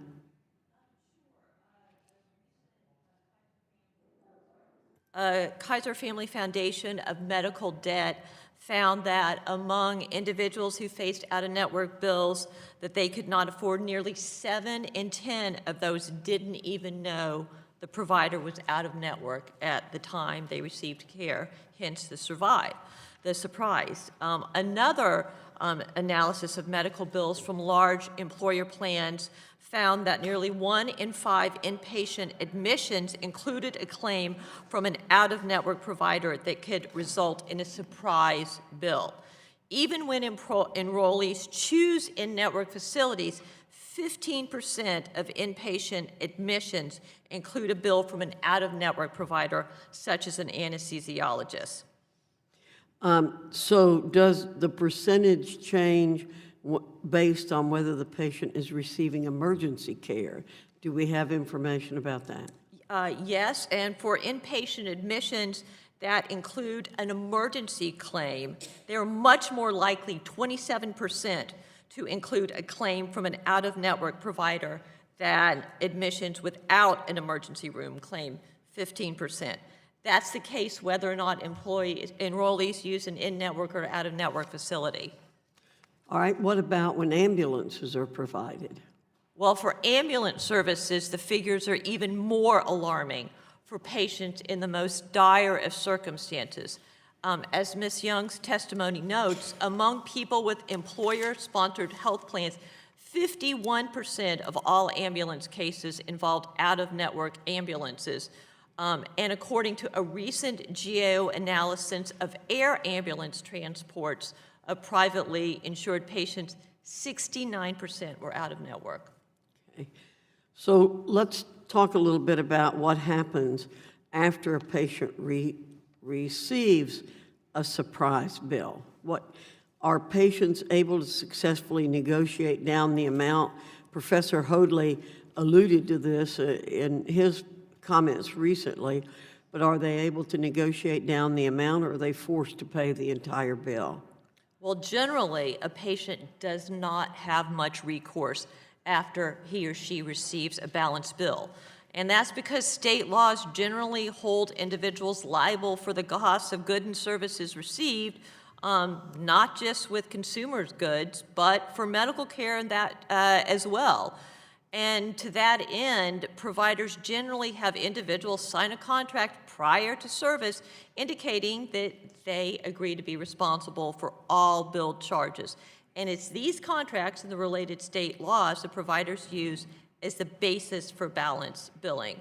Now, in some instances, employers do try to protect their patients from receiving or otherwise having to pay these balance bills by negotiating with the out-of-network provider, but these employer actions themselves are not without cost, because employers that voluntarily try to protect their employees from balance bills have increased plan costs, because in most cases they end up having to pay more to settle the balance bill, and this gets reflected in higher premiums for all consumers. Well, let's pursue that a little bit more. Determining whether providers are in or out of network can be confusing. Obviously, it sounds like for plan providers as well as patients. So what influences a provider's decision to participate or not participate in an insurance network, and are there incentives or trade-offs for participating? This is the key question. And the incentive for a provider to participate in a network is to have access to a volume of plan enrollees, because plans are trying to drive patients to a high-value network. The trade-off for a lower in-network reimbursement rate is the provider is going to more than make up for that in volume. But for some of these hospital-based specialists that we've been talking about, they have inelastic demand. The patients are going to come to them anyway. So that incentive is not there, and the market is therefore distorted, and surprise medical bills ensue. Thank you. Thank you, Madam Chairman. I yield back. Thank you, Dr. Fox. Mr. Courtney? Thank you, Madam Chairwoman, and thank you for your leadership on this issue, which is definitely sweeping the country. It's partly because of some great reporting. Sarah Cliff from Vox has done a great service in terms of a series of articles on this, as well as National Public Radio. Congressman Doggett from Texas has a bill that's pending in Congress that, again, would take the patient out of the crossfire. And as we've heard, a number of states have actually moved forward with legislation, like the state of Connecticut, which in 2016 passed a bill on a bipartisan basis, by the way, that, again, at least focused on the question of emergency room billing, which again, took the patient out, set up a standard in terms of reimbursement, and also limited the out-of-pocket loss that would be credited against people both for out-of-network bills in terms of their overall deductibles. You know, again, this committee, which has jurisdiction over ERISA, is exactly where this issue belongs. As I think we've heard, the Employment Retirement Income Security Act preempts state regulations. So the fact that Connecticut or Illinois or other states have done good work in terms of moving forward. Again, there is a huge number of employment-based plans that, again, are unaffected by this. And again, I think it's just so important to foot stomp that. And I guess I would just ask Ms. Schuman again that, again, ERISA really has to be dealt with if we're going to really have a comprehensive solution for America's patients. Is that correct? That's exactly right. For the self-funded plans, the 60% of employer-based plans that are not subject to these state laws, like in Connecticut or other states, we have to have a federal solution that addresses ERISA so that we deal with this problem in a uniform nationwide way. And when we passed patient protections with the Affordable Care Act in 2009, again, it was this committee that really crafted the language regarding pre-existing conditions, lifetime limits, essential benefits, which again removed the ERISA preemption and again set a standard that was universal in terms of all health plans. So again, I think it's, unfortunately, the president's declared war again on the Affordable Care Act. But again, our mission is just to keep, again, using the best information possible, because healthcare is such a dynamic issue, and this surprise billing issue obviously has really popped up that really escaped the Affordable Care Act's scope of patient protections. Again, I'd like to ask Professor Hoadley about the Connecticut Law, which, again, as far as emergency rooms, used a different approach than the negotiated process of resolving some of these bills, and again, established a standard which would appear, at least in some respects, to have the salutary effect of having a pretty sort of standard process that can be dealt with, can be implemented in a timely fashion versus a negotiated, arbitrated. I just wondering if you could kind of tease out the pluses and the minuses from those two approaches. Yeah, there are definitely pluses and minuses to the two approaches, and you know, we haven't had enough time on a lot of the laws like Connecticut's and New Jersey's to really gain a longer, richer experience to draw from. But we can look at some of the differences. I mean, what the payment standard that Connecticut and other states use, one of its advantages is that it sets a clear number. It's there for everybody to see. There's sort of no ambiguity. Now, if you don't like the number that it sets, or you think the number that it sets has consequences, so states will vary between using a Medicare-based rate, a rate based on network charges, network allowed amounts, or a standard based on charges. And it makes a lot of difference which of those, because the numbers involved are quite different. In any of those cases, it's a percentage of that standard. So, I mean, it's not necessarily at the Medicare level. It might be, as others have suggested, 125% of Medicare. The advantage of the arbitration process is that it allows the individual circumstances of a particular case to be dealt with.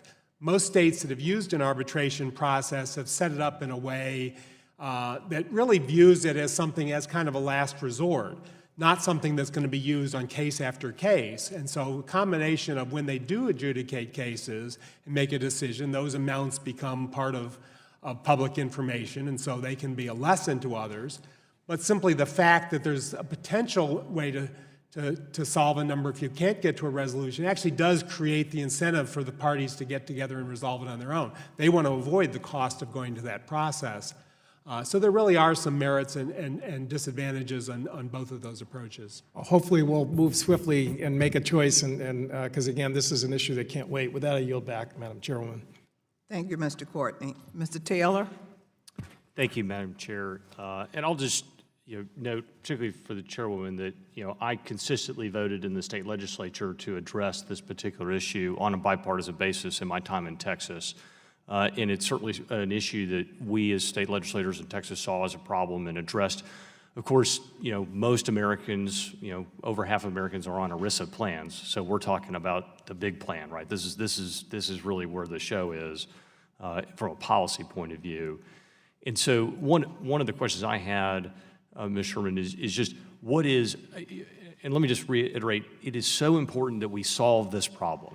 This is a real problem that's affecting people every single day, and I hope that we craft a bipartisan solution in this committee, because only a bipartisan solution can actually go be signed by the president, can be passed the Senate and go be signed by the president. Otherwise, we're just sending another messaging bill, which will have no impact and not really solve the problem. So I'd rather have something that's going to go all the way to the president's desk than something that's going to not get anything done. But, Mr. Sherman, in your mind, looking at the state solutions, I know we've had some discussion about different state solutions.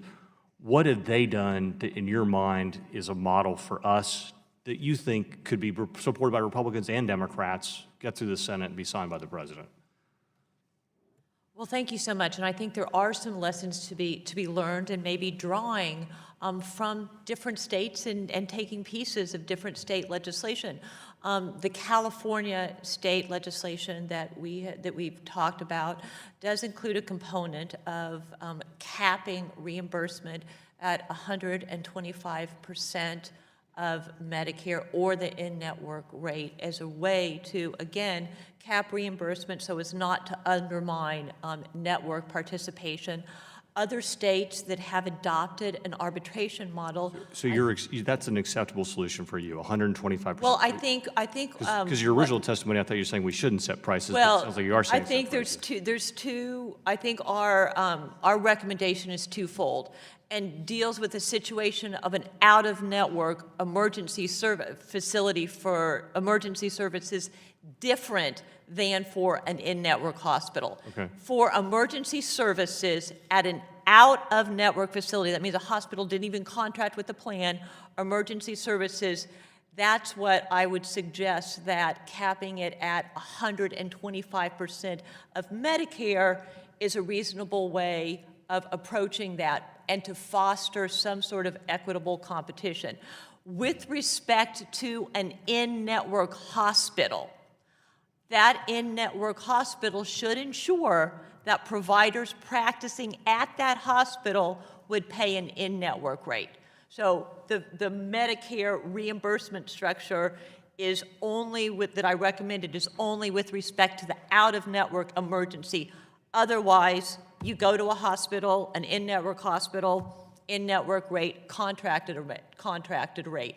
And that would remove the disincentive for these specialties, these hospital-based specialties, not to join the network. Have you seen the legislative support for those two solutions in other states on a bipartisan basis, the way that we've been able to do it? We've not approached it the way that you're suggesting.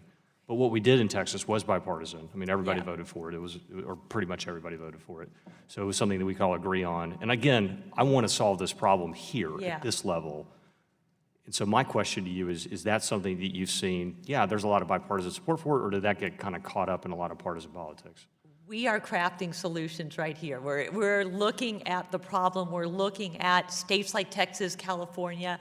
No one has come up yet with a comprehensive solution that gets it right and gets it right for everyone. And I think that's what this committee has an opportunity to do. Okay, and Madam Chair, I'll just reiterate, I voted for every effort in Texas to try to address this issue, because this is a real issue, as you point out. I think we all know this is a real issue.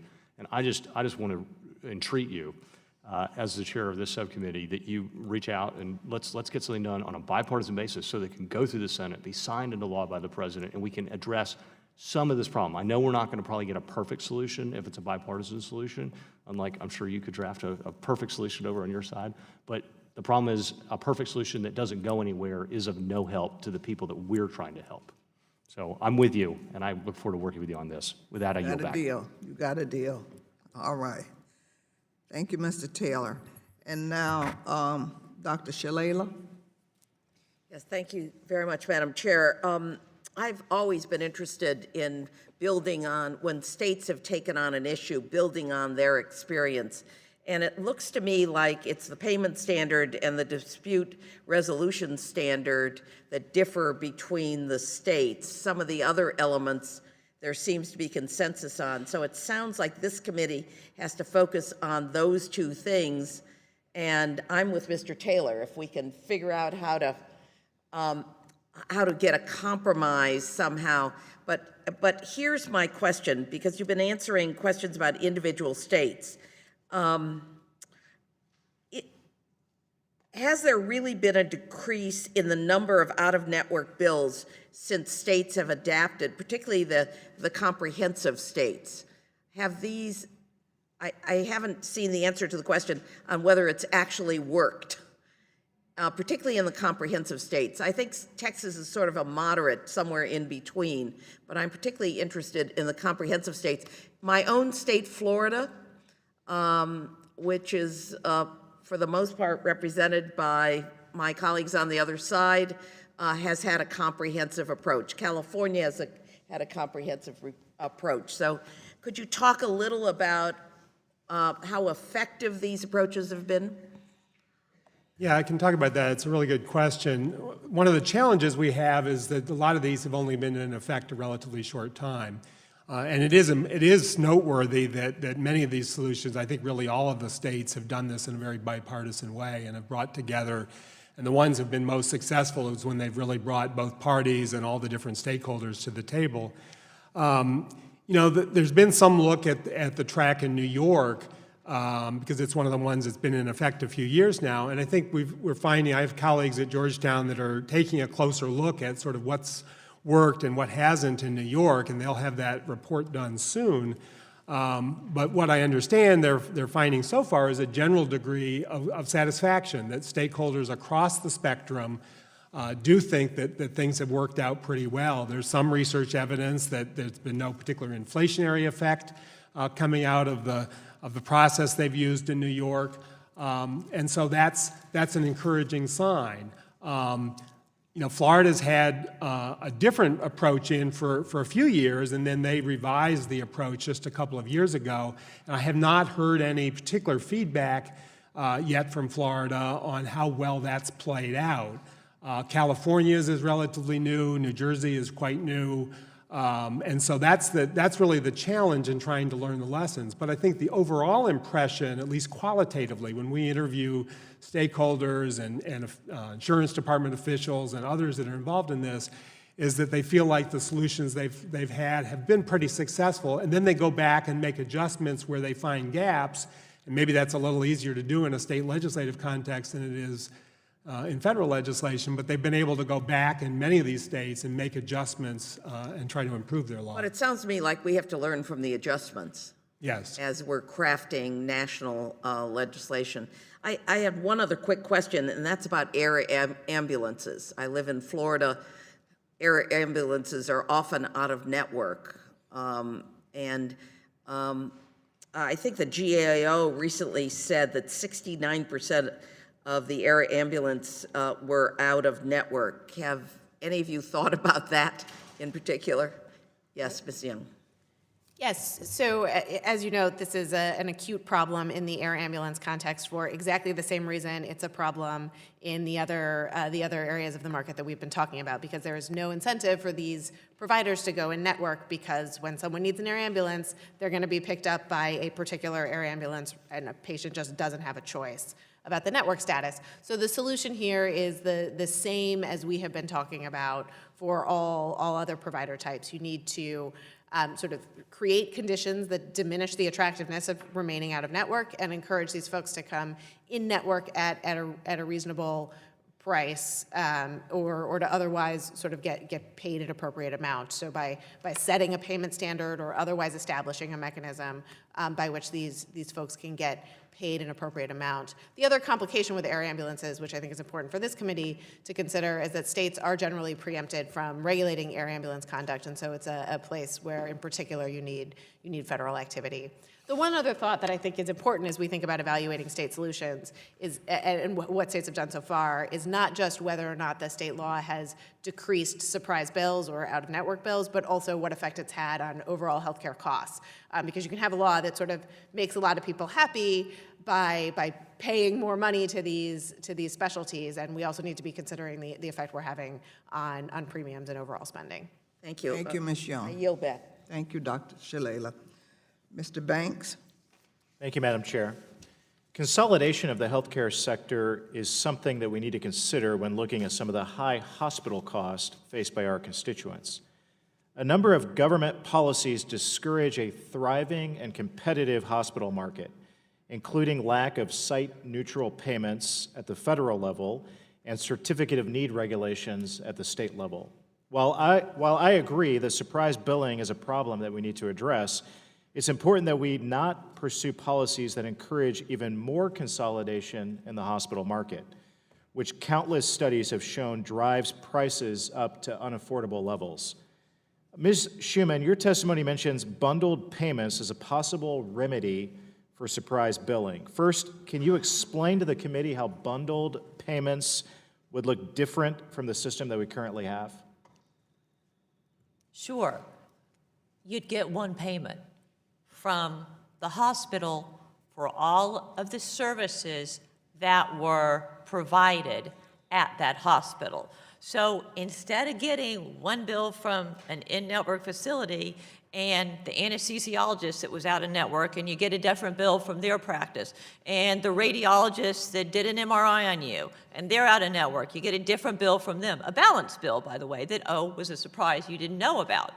The idea of a bundled service is it's one-stop shopping at an in-network hospital, an in-network facility. So they make sure that when they contract with the plan, they're contracting for a bundle of service, that continuum of care that the patient is going to receiving. And I do think that there is some promise in looking at that, and it certainly does bring hospitals into the equation, and they're a necessary partner, but we do have to have some guardrails around there to make sure that that doesn't further escalate and increase costs and just become a bundled payment of a much higher billed charges, and that it's also indeed a final payment, not a starting point. I have another question to follow up if you had a quick... I was just going to say, Congressman, it's such an important question you're asking, which are the unintended consequences of trying to solve this problem. And this idea that by trying to get providers to coordinate and work in networks, you can create consolidation, and then you can really damage competition and price goes up. I mean, it's a very valid concern. In this instance, however, we're dealing with these, what folks refer to as auto referrals or inelastic demand, where these providers are, this isn't a situation in which you have two competitive providers who are operating and now you're bringing them together and you're killing competition.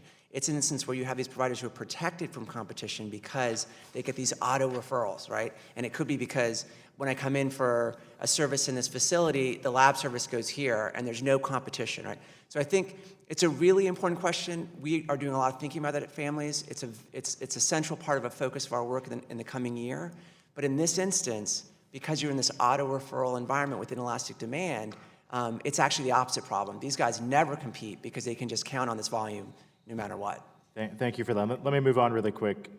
Because Medicare pays hospital-owned outpatient departments more than independent practices, hospitals have a strong incentive to purchase outpatient departments and clinics.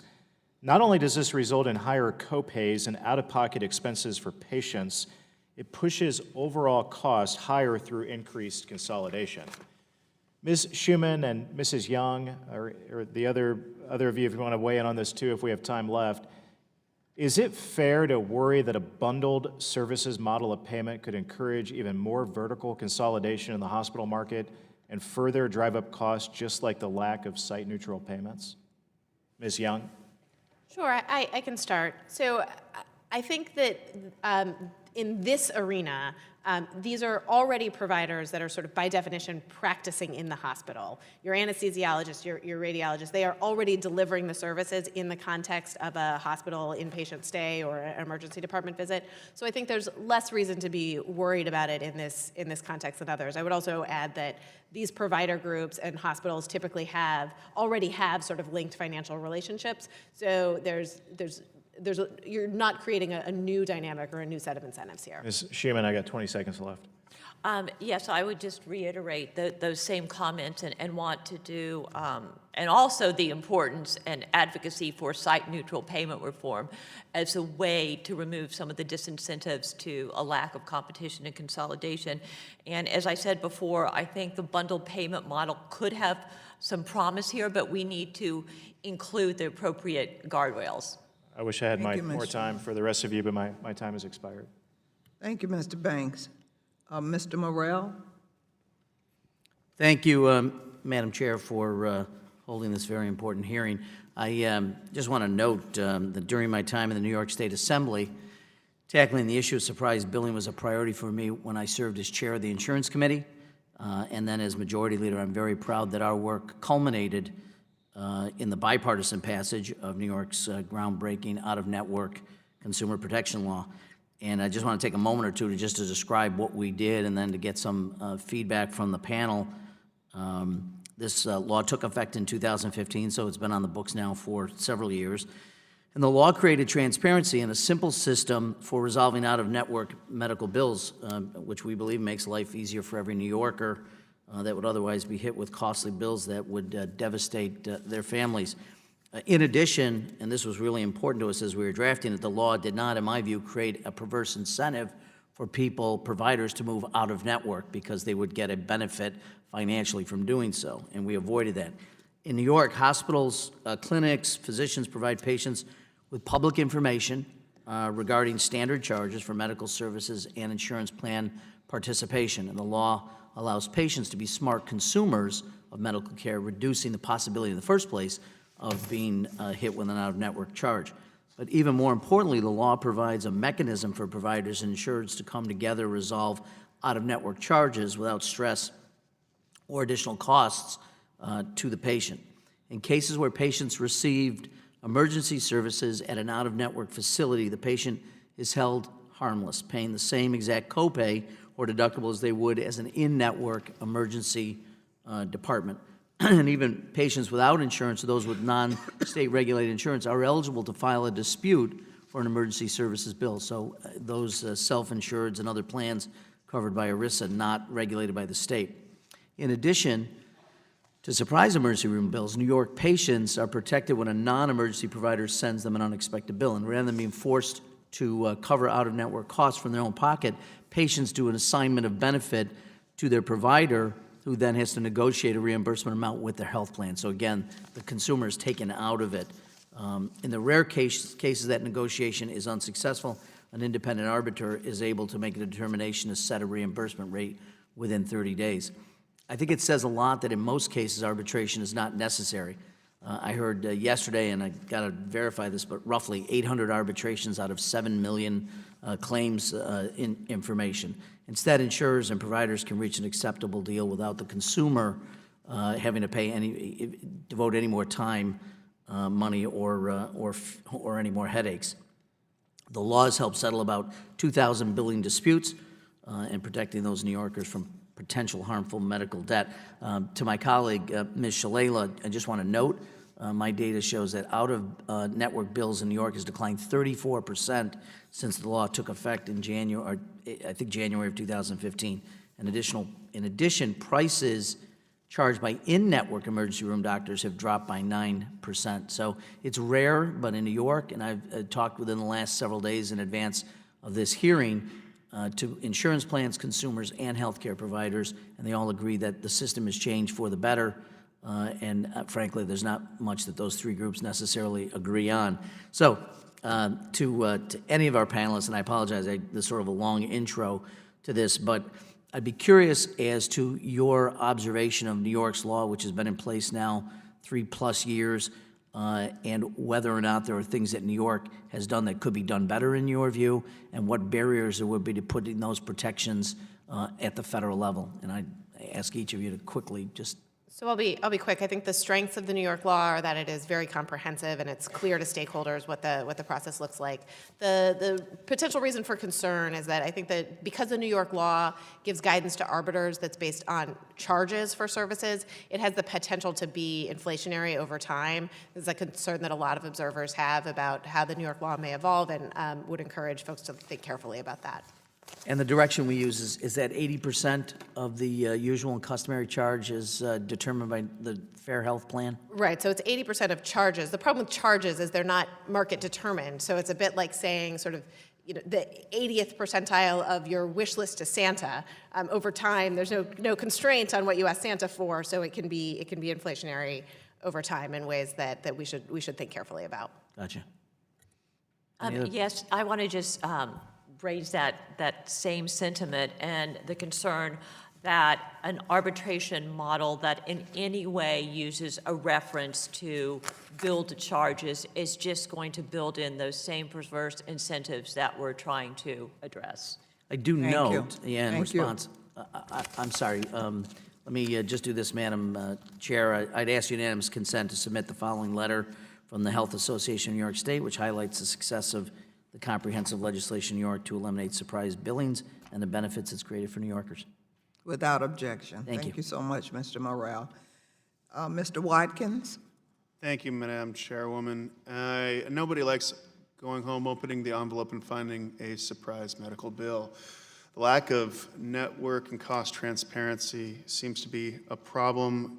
As Congress members, where should we start looking to find a solution to this? Are there state law models that we could adopt at the national level? Ms. Schuman? Sure, happy to talk about that. And I think we can look to the state models as examples. As we talked about before, they have limited application in the sense that they don't include ERISA plans. So that's a large swath of people that aren't going to be protected by state law. So, and also some of them are rather new. So we don't really know what their application over time is. And just the discussion we were just having, for example, with respect to New York and the arbitration model there, I think we need to guard against any sort of structure in an arbitration model that would use billed rates as direction to the arbitrator, because that would, I think, just fuel and further incentivize out-of-network providers to stay out of network and raise their bill charges. So we've got certainly lessons that we look to the states, but recognizing again that to get at the problem in its root and in a uniform manner, we need Congress to act. Thank you, Ms. Schuman. Mrs. Chairwoman, I yield my time.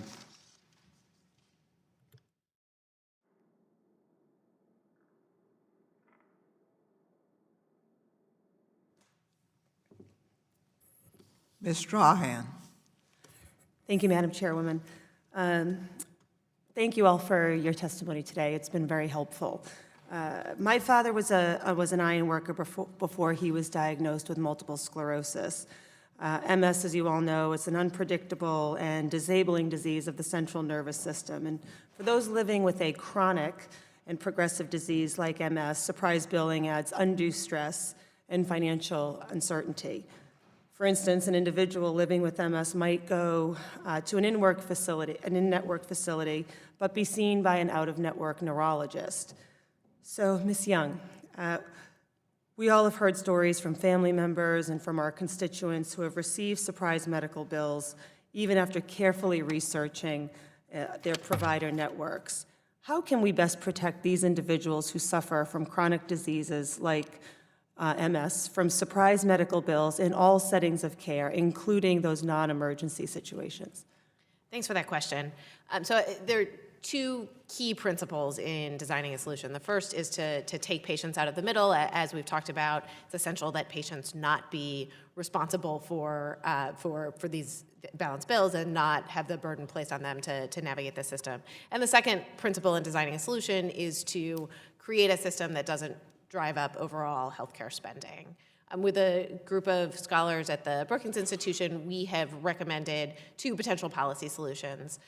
One we call billing regulation. It's something that we've talked a lot about this morning, where we would use policy to set a cap on what providers can get paid out of network. Again, our goal here isn't to determine the ultimately correct commercial payment rate. It's just to end the lucrative out-of-network billing option and instead restore sort of a more normal set of market incentives for these folks. So that's one option, and that's what we see in all states, or vast majority of states that have tackled this problem. They use a model that looks like that.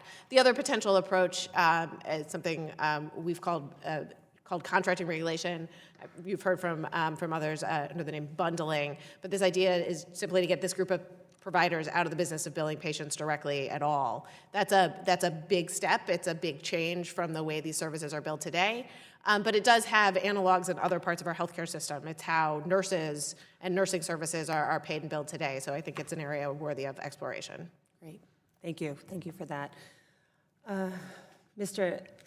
Isasi, the workplace is the single largest source of health coverage in the United States. According to the Kaiser Family Foundation, about 152 million Americans, which is about half of our non-elderly population, are enrolled in employer-sponsored health insurance. So I think it's critical for us to highlight how surprise billing impacts employer-sponsored insurance specifically. How common are surprise bills among enrollees in employer-sponsored plans? Yeah, well, what we know is the research is very clear. They are as common in employer-sponsored coverage as they are in insured or individual plans. There's no difference. It happens just as often. So no difference between individual and group market? Exactly, exactly. How should the committee proceed then in order to fully protect workers from your view? Yeah. Well, I think the principles we're hearing, there's such broad agreement on the panel and amongst all the members. This is really clear. As we talked about earlier, this is a situation in which the tail is wagging the dog, right? When you enroll in health insurance and your hospital says, this is our network, you get to go to that hospital and get services and be in network, right? You don't get to be surprised because your hospital decided, you know what? We're not going to negotiate with ER docs. They'll be out of network. Or we're not going to negotiate for laboratory services, right? So this principle that the entity that should bear the risk of building the network and paying for and making sure those services are part of the contract is the hospital, the payer, and the provider, not the consumer. So consumers taken out of the equation is a really important one. The second one is this idea that transparency is not nearly enough. We all know this. We know this from our experience. We know this from the research. The healthcare sector cannot provide real, actionable information to consumers at point of service about what their network looks like, what their costs are. There's lots and lots of data about this. And so you can't put the onus on the consumer to just simply figure out what the price is or whether or not they're in network. I think the third is this idea that patients, this is not just about emergency services, right? It's about ancillary services that can occur without you even knowing. Right. So if you go get surgery, your surgeon's in network, your hospital's in network, but your anesthesiologist is not. That can't happen either. Right. Well, great. Thank you. Thank you so much. I yield back. Thank you, Ms. There are no more members here. Anyone else? Questions? Wow, okay. I want to remind my colleagues that pursuant to committee practice, materials for submission for the hearing record must be submitted to the committee clerk within 14 days following the last day of the hearing, preferably in Microsoft Word format. The materials submitted must address the subject matter of the hearing. Only a member of the committee or an invited witness may submit materials for inclusion in the hearing record. Documents are limited to 50 pages each. Documents longer than 50 pages will be incorporated into the record via an internet link that you must provide to the committee clerk within the required time frame. But please recognize that years from now, that link may no longer work. Again, I want to thank the witnesses for their participation today. Thank you so much. This was fabulous. What we have heard is very valuable. Members of the committee may have some additional questions for you, and we ask the witnesses to please respond to those questions in writing. The hearing record will be held open for 14 days in order to receive those responses. And I will guarantee you will have lots of questions. Everyone seemed to have run out of time. I remind my colleagues that pursuant to committee practice, witness questions for the hearing record must be submitted to the majority committee staff or committee clerk within 7 days. The question submitted must address the subject matter of the hearing. I'm now going to ask the ranking member, our distinguished Mr. Wahlberg, for his closing statement. Mr. Wahlberg. Thank you, Madam Chairwoman, and thank you for leading this hearing today. It's something that I think a lot of us have looked forward to as we've begun to hear more and more of the problem, that it's not just my situation or yours. It's running rampant at this point in time. It's impacting our employees. It's impacting our employers. It's impacting our healthcare providers, our insurance industry. But I think what came out today to me most importantly was that the number one concern we need to address, and I think in unanimity here on this panel as well, we believe it's the patient who has the need at the moment, seeking the care from probably the best healthcare opportunity in the world, and yet some of the highest costs that continue to be there because the system is literally confused, if not broken. And so as I've listened today, Madam Chairwoman, I think we can come to an agreement. And I think the fact that we have people here on this panel, this committee, who have done yeoman effort in their own states to come up with solutions, I think we have a head start in understanding some of the pitfalls we can stay away from, some of the benefits we can go directly toward, and ultimately a solution that indeed will be a compromise, but a compromise that is a long way ahead of where it could have been had we not had the expertise or the experience involved. In the end, with a society that is not only intent on having health care available, when we do our effort, our research, we find our physician that's in network, our hospital that's in network, and we think we have it all done for ourselves, we need to make sure that that is the case. But I think also, let's not forget the fact that we're a mobile society. We travel all over. And one of my passions, indeed maybe my only vice that I'll admit to, other than fly fishing, is motorcycling. When I travel around the country on my motorcycle, if something perchance would happen, I want to make sure I'm taken to a hospital, hopefully not by a helicopter, or hopefully not by even an ambulance, but if I am, that I'm cared for. And ultimately, in this great country, I'm not put into a situation that's financially impossible as a result of taking the care that's good care, but in a place that happens to be out network. So I commit myself to working with you, Madam Chairwoman, and appreciate your efforts on this behalf, and hopefully we'll come to a conclusion sooner rather than later. I yield back. Thank you, Mr. Wahlberg. We're going to work towards that goal together again. Okay. I now recognize myself for the purpose of making my closing statement. Again and again, I would like to thank the witnesses for providing their testimony today. This has been fabulous. This hearing is the first step in what I hope can be a bipartisan conversation as we work to develop a solution to the challenge of surprise medical billing.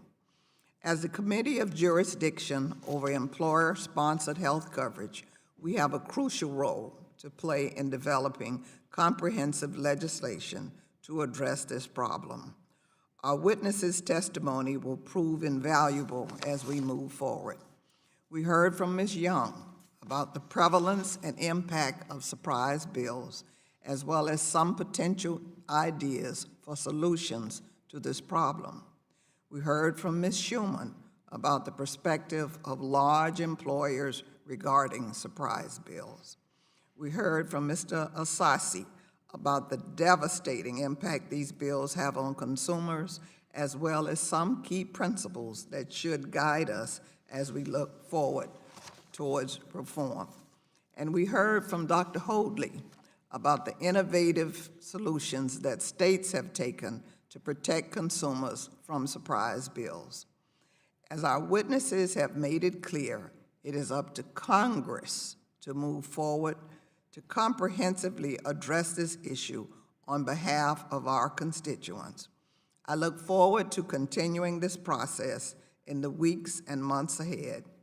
I thank my colleagues for an informative and productive discussion, and I yield back my time.